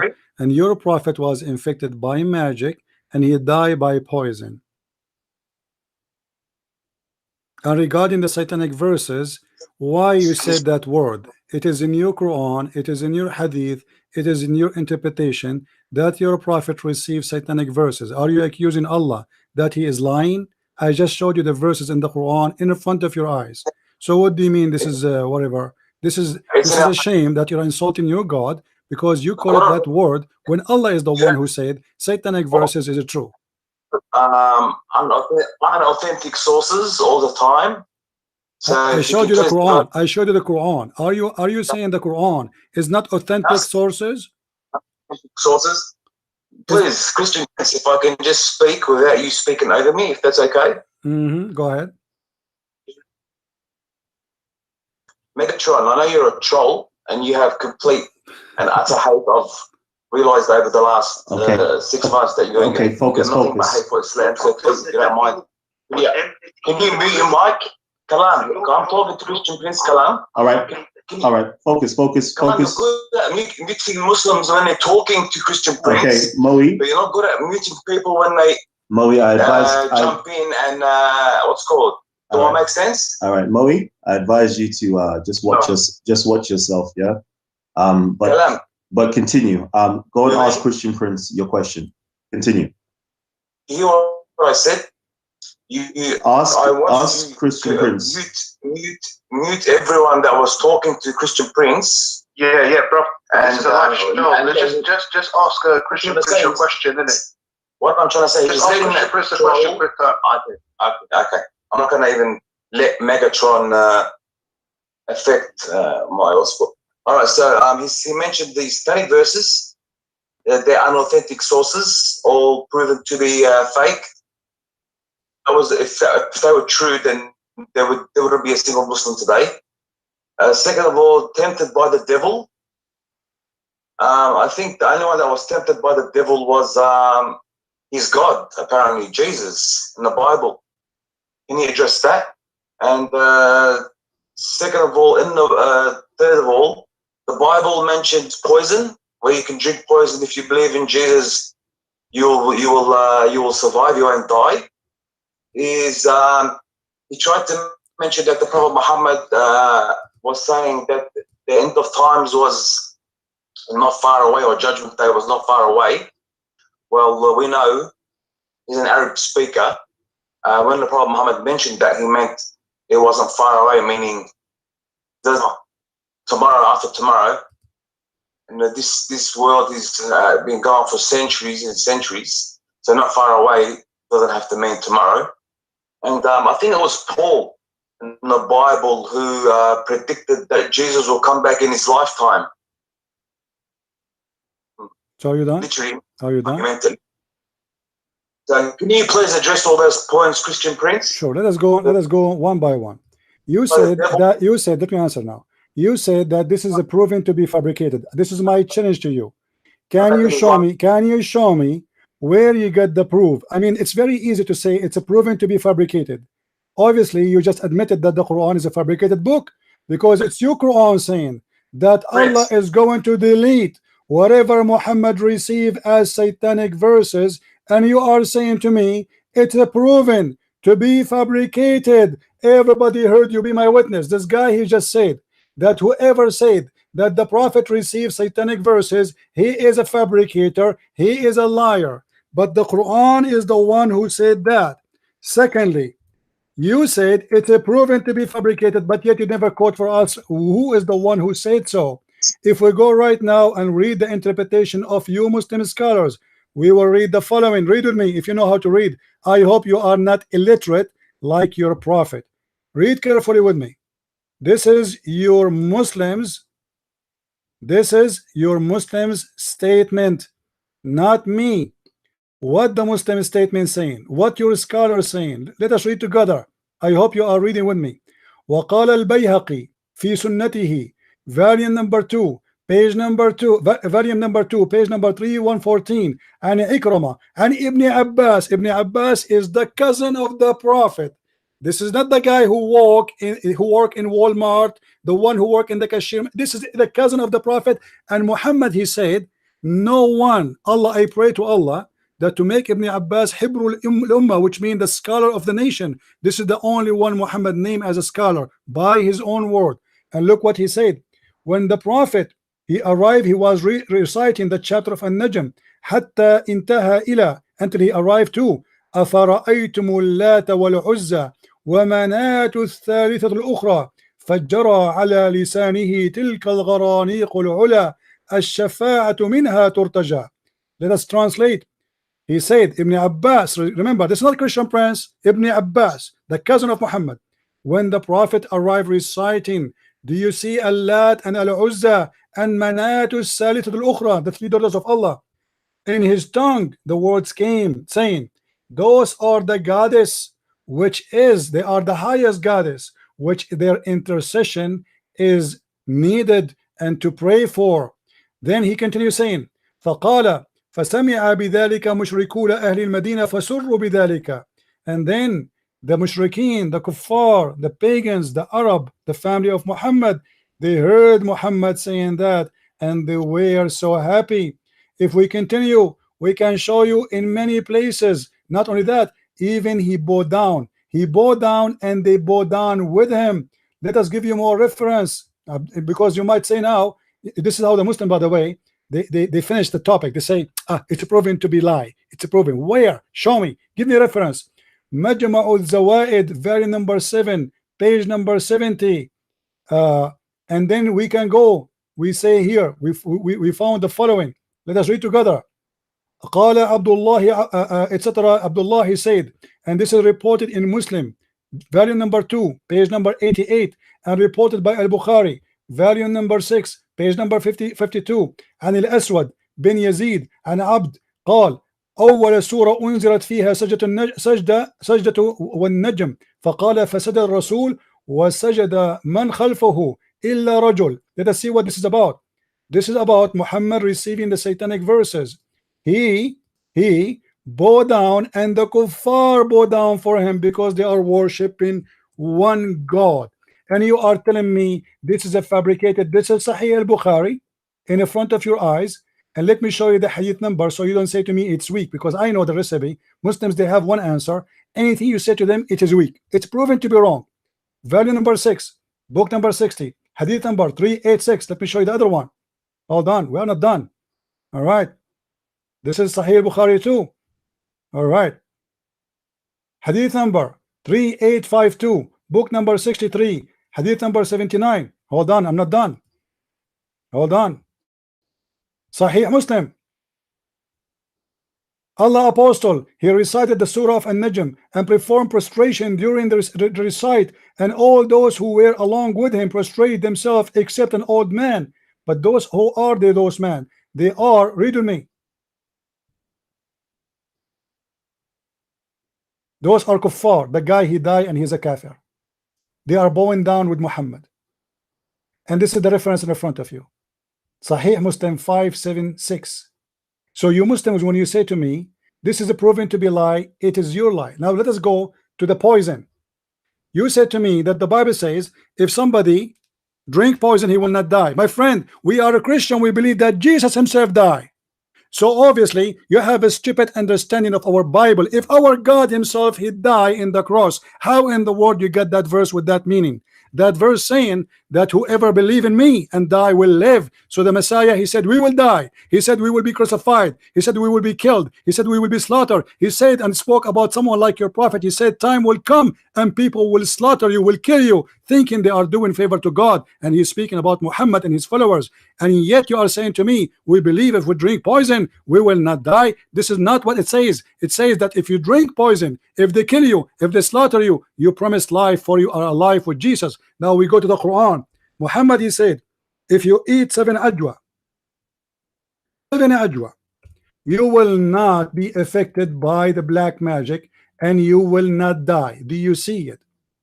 If you eat 7 ajwa, then we find the funny Muhammad saying something more funny and more hilarious. He said that he died by poison himself. Read carefully with me. Read carefully. السم الذي أكلت في خيبر. You claim to speak Arabic maybe, right? Here we go. يا عائشة ما أزال أجد ألم الطعام الذي أكلت بخيبر فهذا أوان وجدت انقطاع أبهري من ذلك السم.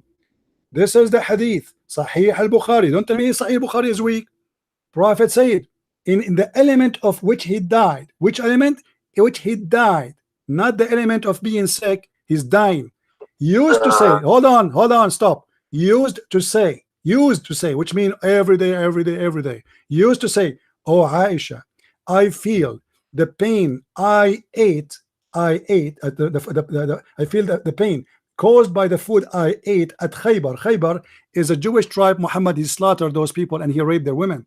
I ate at Khaybar, and at this time I feel as if my aorta is being cut off from the poison. But hold on, Muhammad, he just admitted that he is a false prophet. Why? Because in the Quran, Muhammad, he said that Allah said to him, if Muhammad is fabricating Quran, I am going to seize him from his right hand, and I am going to cut his aorta. So the Quran confirm if Muhammad is a false prophet, what Allah will do? ثُمَّ لَقَطَعْنَ مِنْهُ الْوَتِينَ, chapter 69, verse number 48. Let us go to the translation. So you see, I am not making things up. If Muhammad is fabricating Quran, if Muhammad making up Quran, certainly we will seize him by his right hand, and then certainly we are going to cut his artery of his heart. But hold on, isn't it the hadith of Muhammad saying that Muhammad, his aorta is being cut off? So Muhammad himself here, he got himself busted. He died by poison, yet he claimed he ate every day ajwa, 7 ajwa, and nobody can destroy him. He died by poison, infected by black magic, but he claimed that the Quran says that he is protected from the man and from the genie. He died by poison, but yet the hadith about the poison say that the Jewish woman, when she gave him poison, she said to the prophet, when he asked her why you did that, she said, well, if you are a prophet of God, Allah will protect you. If you are not, then you are a thief and you will die. And he said, Muhammad, he said to her, there's no way Allah will let you succeed with your exam, which means he said that for sure I am a prophet, and he agreed with this. He will not fail into that test. But as you see, Muhammad, he died by poison. So when you say to me, this is rejected, this is not accepted, I heard this song thousands of times before, and you have no idea you are talking to who. I said nothing yet, but I know our time is up. Otherwise, I can continue into tomorrow, showing you a reference. You have no ability even to carry in the top of your back, the same as the Quran saying that Allah, He wrote the book of the Torah, all of it in tablet to Moses. Imagine how many trucks. I can give you more trucks than the trucks of Allah which He gave to Moses to carry. Are you ready? All right. On that note, okay, family, I know we've got so many of you guys here that want to jump on and have your say. But what I want to do right now, okay, is close down this show. Okay, I want to close down this show. But if you guys are here and you're supporting us over here at Titans TV, please, share this with your friends, your family members, as many people as you possibly can. If you haven't already hit the like button, hit the like button. And for those of you guys, who aren't already subscribed to Titans TV, we do loads of discussions and presentations, and debates constantly at this channel. So if you love these types of, discourses and, exchange of ideas and information, please hit the subscribe button and also hit the notification button as well. But I want to actually shut down this show right here, okay? And then I want to continue the show over on Christian Prince's channel. All right. So again, let me just quickly, you know me, I do shameless plugs all day long. And these plugs are not even for my own channel. These plugs are actually for other people's channel, because I believe in sharing and shedding love upon other people. Okay. If you've got a candle, it is your duty to light at least 1, 2, 3, 10 candles if possible. Okay. That's what true love is all about. All right. So please, Christian Prince is an awesome channel, or the Arabian Prophet is an awesome channel to go and subscribe to. You've heard him so far. I don't even have to say anymore. I don't have to sell, Christian Prince to you. Please go over to his channel, subscribe to his channel, and we're going to continue off air on his channel, off air on Titans TV, but over on Christian Prince's channel, we're going to continue these discussions. All right. And I'm going to invite an atheist, okay, to ask the next question. Then we're going to get some Muslims to ask some questions. And until Christian Prince says, you know what? It's enough. I need to come off here. I need to look after my family. I need to eat some food. I need to do whatever the case is. All right. So right now I'm going to sign off, but I'm going to ask Christian Prince just to leave us with some last words over here at Titans TV before we go over to him. Thank you, my friend, for having me. It was an honor to be in your program. I'm glad to meet all the good ones, and I hope I did not get anyone upset. But let me tell you, when you say the truth, you make people upset. You cannot be making people happy unless you are totally hypocrite, even your family. If you agree with everybody, it's mean you are no one. Just be truthful and be honest. And I thank this gentleman for having me. He's a great friend, great person. I am honored to be between all of you. I love the Black African. I defend them always, and I believe that all of us, we are brothers and sisters in Christ, and we have one fight against the devil. Even if you are the Christian, for me, I believe you are my brother in Christ. I believe in that. So please don't reject what I believe, for I love you. And my Lord the Messiah, he said, love them, love even your enemy, bless them, bless those who curse you. I bless and I pray for the Muslims who are cursing me right now. For the Messiah, he love you and he don't hate you.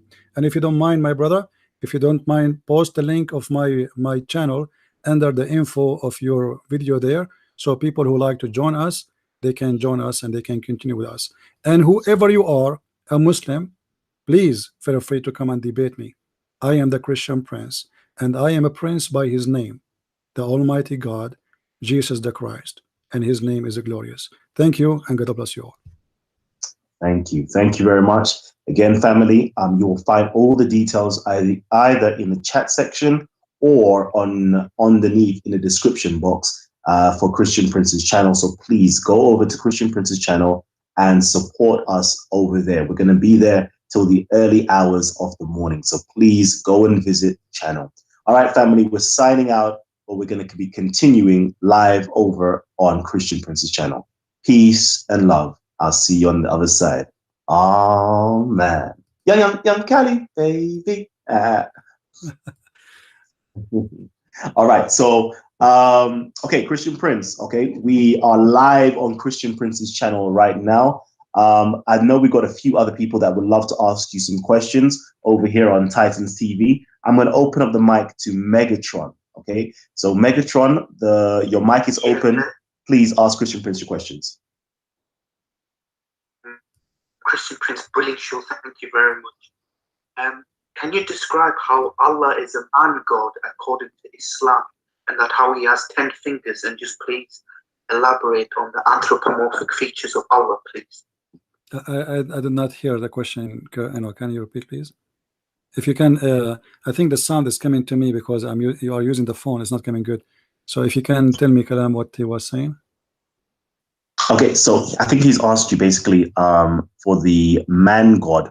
So in Islam, I believe they have a man God. So could you just kind of go into some detail with that? Well, please? the Muslims, they refuse to accept that how Jesus is God, but yet he's a man.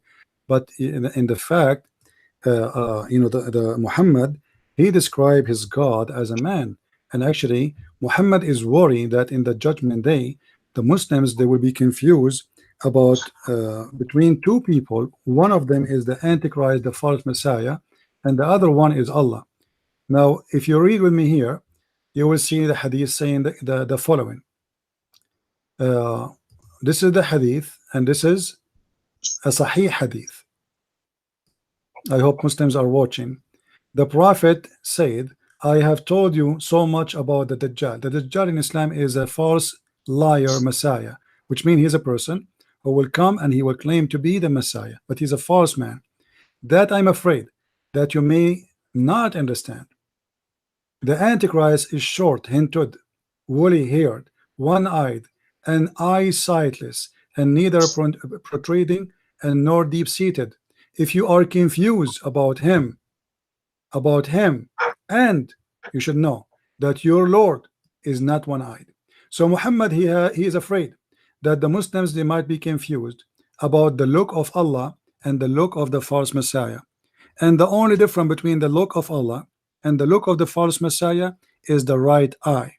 And that give us a clear proof that Allah is a man. Because why in the word he is describing how short, how tall, how his hair, his whatever, even his bum, why he is describing all those things, and then he says, I am afraid that you may be confused between the false Messiah and Allah. You should know that your Lord is not one eye. So obviously this guy, he have the look of Allah, copying the look of Allah. But remember, the hadith says that this is the false Messiah, which supposedly he is claiming to be the Messiah. So how he is trying to clone the Messiah, but yet the Muslims, they will think that this is Allah. That because obviously Muhammad is saying here clearly that Allah is a man and he's not like the Messiah. Okay. They actually rejected him. That our Prophet said he is one blind in one eye, and our Prophet said Allah is not blind in one eye, so he is not Allah. So what is the difference between them? What is the difference between Allah and the Antichrist? The meaning 180 degrees. My friend, explain to me what is the difference. The Muslim will be confused about what? The Muslim will be confused about what? About the look. About the look. The look of who?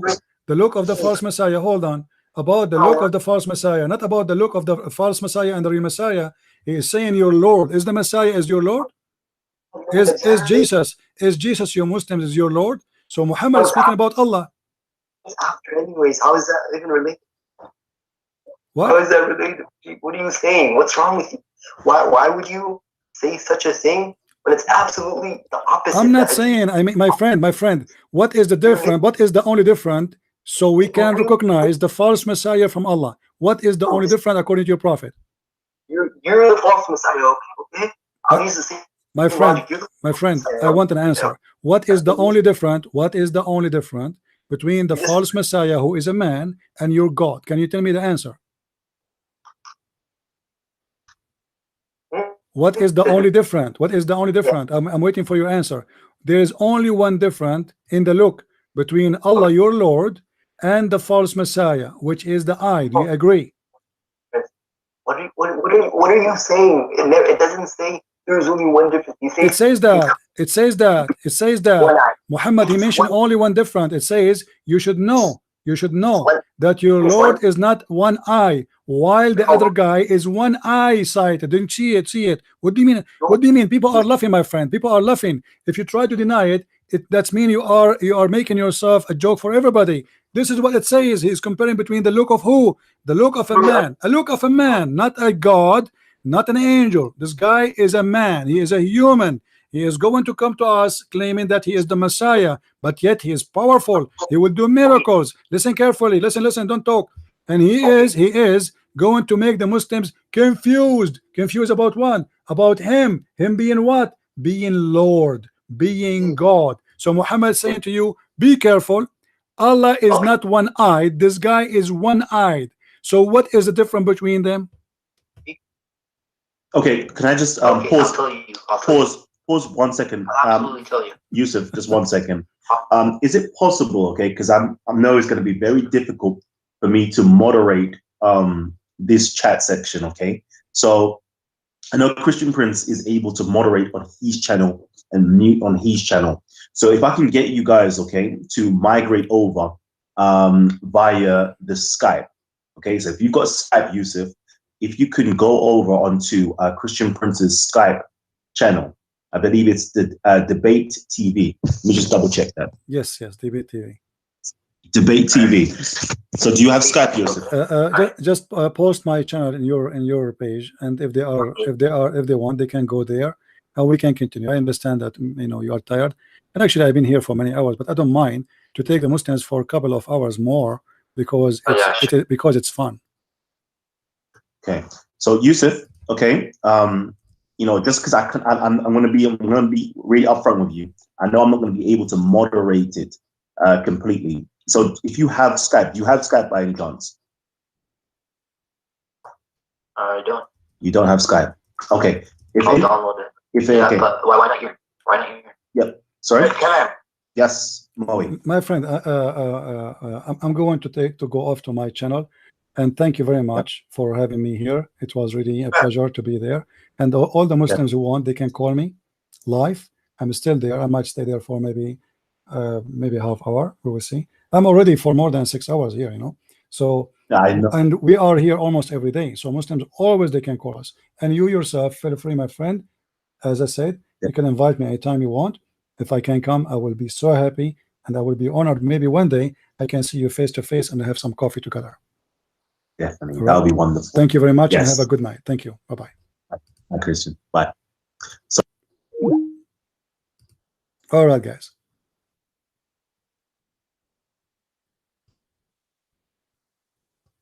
Is my voice good?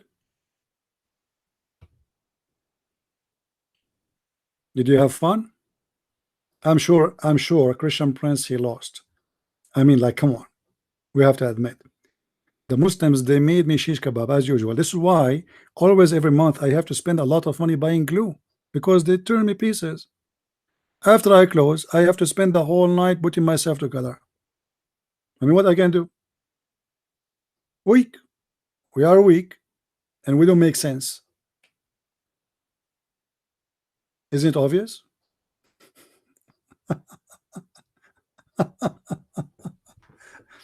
Welcome.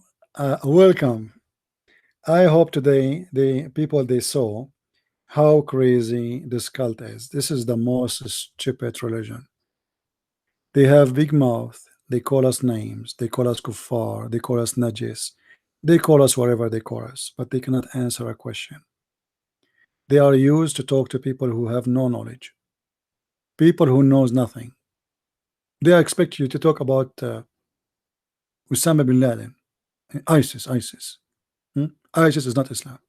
Yeah, this is what they do, because simply they always meet people who they are sadly uneducated. Education today became rare. People, they waste their time, watching silly stuff. Actually, if you go right now, if you go and check any live channel which is run by a woman showing her panty, you will see how big the number is. There's apps in the internet like LiveMe, PressCrop, wherever they call them. A girl, she is sitting, and she is putting her toes in her nose, and she is getting boogers, and she have like 15,000 watching. and we have 365. I mean, this is how it is. A woman, she is doing unboxing for her bikini. She have 30 people watching live. Not after 6 months. Live. Muslims, they are not used to see people like you and people like me. And today they learned a big lesson, that Islam is not what they taught. Islam is a big false religion.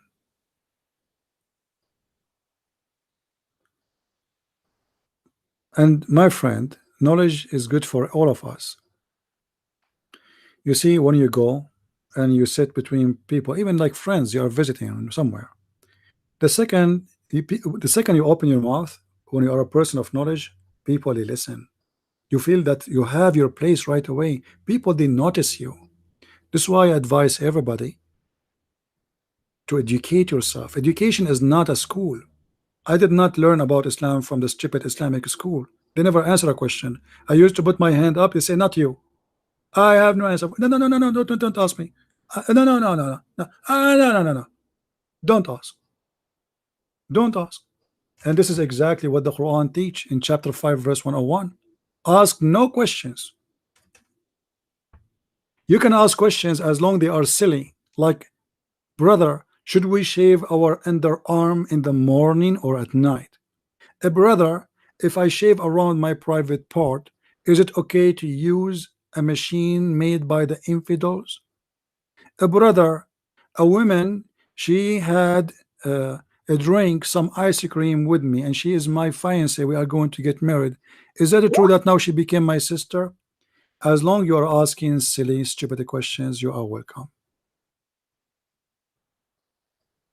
The second you ask a real question, the gate of hell will open on you.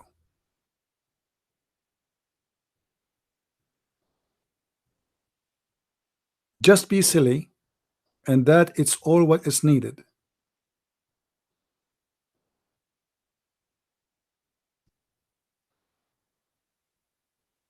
And today, you know, we wanted the Muslims to talk to us, to debate us, and what we got nothing. I mean, what I wasn't debating anyone.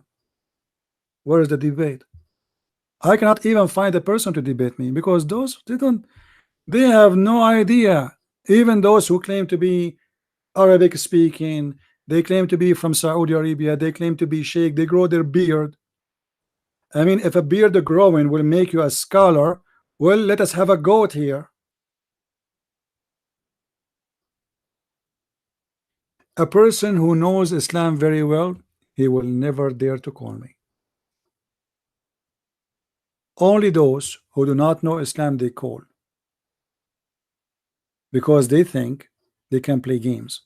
A person who is really a scholar, he knew that he is not a match, not even for 5-minute fight.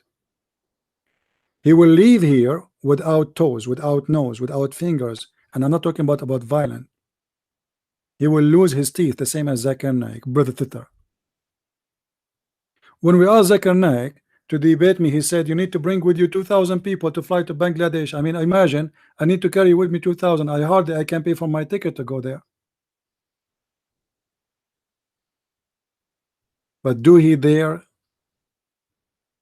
Shabir Ali, after he agreed to debate me in the ABN TV, he sent a message to ABN, says, I apologize, I am busy with my PhD. But you agreed already, we set the date. Suddenly you are busy. How come you are not busy with David Wood? How come you are not busy with other ones? And since that time he's busy.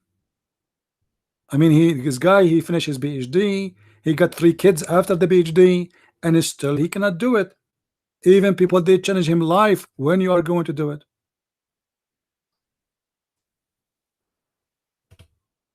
My friend, this is a very stupid religion.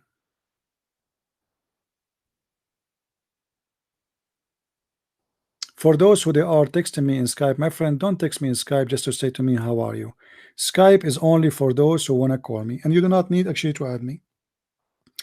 If you want to text me in Skype, if you have something important, you can. But it's just to say hi, how are you, please. You know, I have a lot of people in Skype. I love to talk to all of you, but as you notice, my voice is gone. I am here since 4:30 p.m. and now it is 9:25. That's almost exactly 5 hours. All right. So if you want to add me in Skype, I have no problem. If you have a question, you want to send it to me. We have Patreon. The site is underneath. You can post for me a question there in Patreon with the place for donation. Don't worry, you do not need to donate. You know, just make an account and you can send me a question if you wish. There's, you know, I don't want you to be freak out.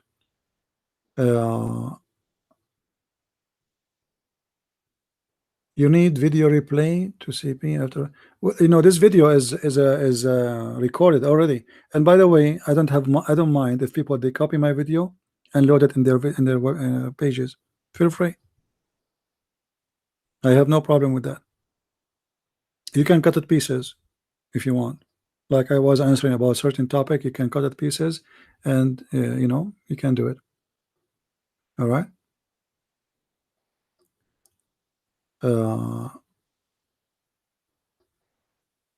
Do we have any Muslim?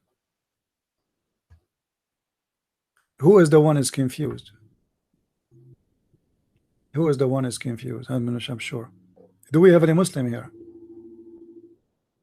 And guys, you notice how it was easy for our brother Kalam and from Titan TV to get Muslims to call. How come I cannot get the same? I will tell you. My reputation speed me. You know what I mean?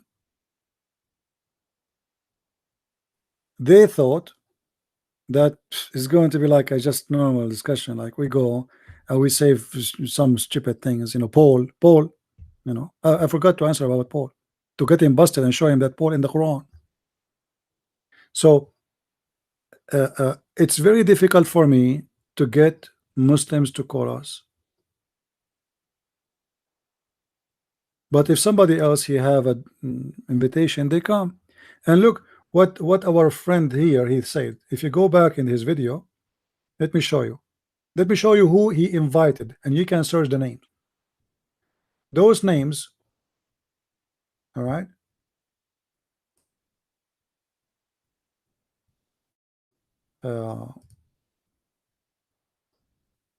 Those names here. Let me show you what he said. Oh, there's advertising. Okay. Oh man, listen, tonight, family, we're gonna be live, okay, tonight with, you know who, Christian Prince is gonna be in the building. I'm just gonna wait for everybody to just kind of tune in. I know it usually takes about 15 seconds before everybody gets in, so I'm just gonna wait a little bit. I'm gonna know if you're here. If you hit the thumbs up button, let me know that you're here by hitting the thumbs up button, and let me see where my notification gang is at by hitting me up in the comment section. Oh man, yeah, what's really good, man? Yes, so finally, you know, the much awaited Christian Prince will be on Titans TV tonight. Oh my gosh, you already know it's going to be something that's going to be spectacular, right? You know this. Do you know this? I know this. Do you know this though? That's the question. So yeah, we got Christian Prince coming on tonight. You know, this guy is absolutely phenomenal. Okay, absolutely phenomenal. And it seems as though, yeah, we've asked several Muslims at Speaker's Corner. I'm talking, we've asked Muhammad Hijab, we've asked Adnan Rashid, we've asked Ali Dawa, we've asked so many different individuals, yeah, of the Islamic faith to come and debate Christian Prince. Every single one of them made a hell of a lot of excuses to say, I ain't debating Christian Prince. And from then onwards, I realized, okay, my Muslim community are shook to debate people that have a little bit of knowledge. They're so used to debating people that are completely ignorant, you know, of Islam, the Quran, the Hadiths, and Christianity. This is exactly what happened always. When he told them it's a Christian prince, all of them, they run away. Did you hear the names he asked them to come? Did you hear the names? Phenomenal. And it seems as though Let's see. gang is at by hitting me up in the comment section. Ah, man, yeah, what's really good, man? Yes. So finally, you know, the much awaited Christian Prince will be on Titans TV tonight. Oh my gosh, you already know it's going to be something that's going to be spectacular, right? You know this? Do you know this? I know this. Do you know this though? That's the question. So yeah, we got Christian Prince coming on tonight. You know, this guy is absolutely phenomenal. Okay, absolutely phenomenal. And it seems as though, yeah, we've asked several Muslims at Speaker's Corner. I'm talking, we've asked Muhammad Hijab, we've asked Adnan Rashid, we've asked Ali Dawa, we've asked so many different individuals, yeah, of the Islamic faith to come and debate Christian Prince. Every single one of them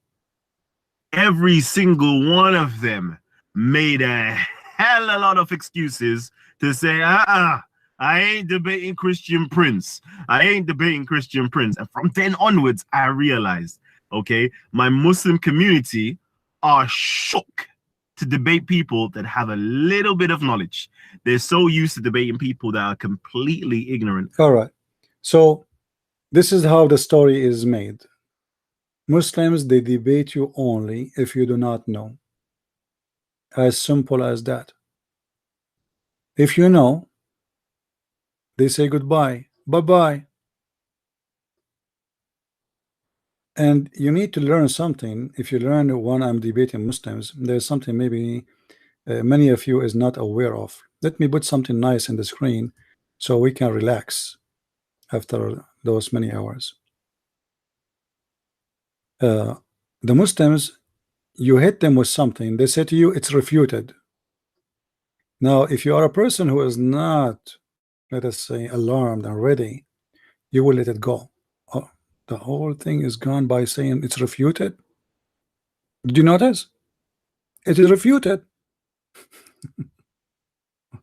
It is refuted. Where? One. Did you? So they try to avoid answering you by saying it is refuted. Well, I am here to I am here to refute me, my friend. What do you mean it's refuted? Nice to meet you.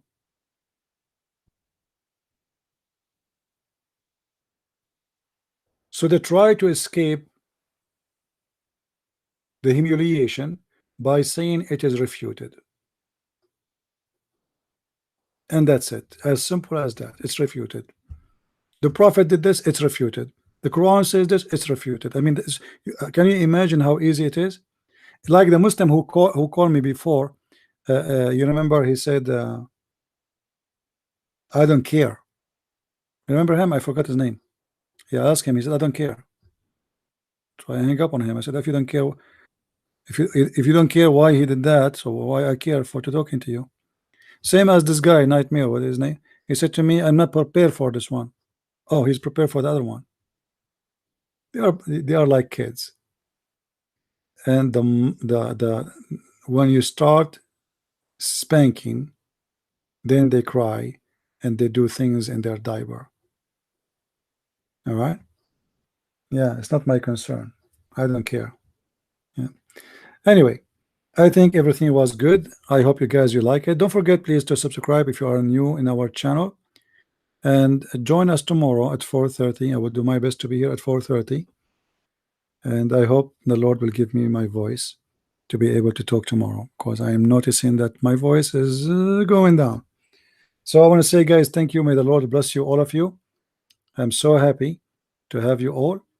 And I'm so happy that our Lord is the truth. Otherwise, it's going to be disappointed or disappointing for us. We are victorious not because of a Christian Prince. This is not what the reason. The reason is that we have the most powerful name. Same time, we follow his step. He said, read the books, search. That is the second step. Because to fight the devil, you don't fight him by a stick. You fight him by knowledge. He will not come to you with a gun. That is easy to fight. He will come to you with deception. Read the books and then have faith. And faith is powerful. Knowledge and faith and the truth, they work together and they bring victory.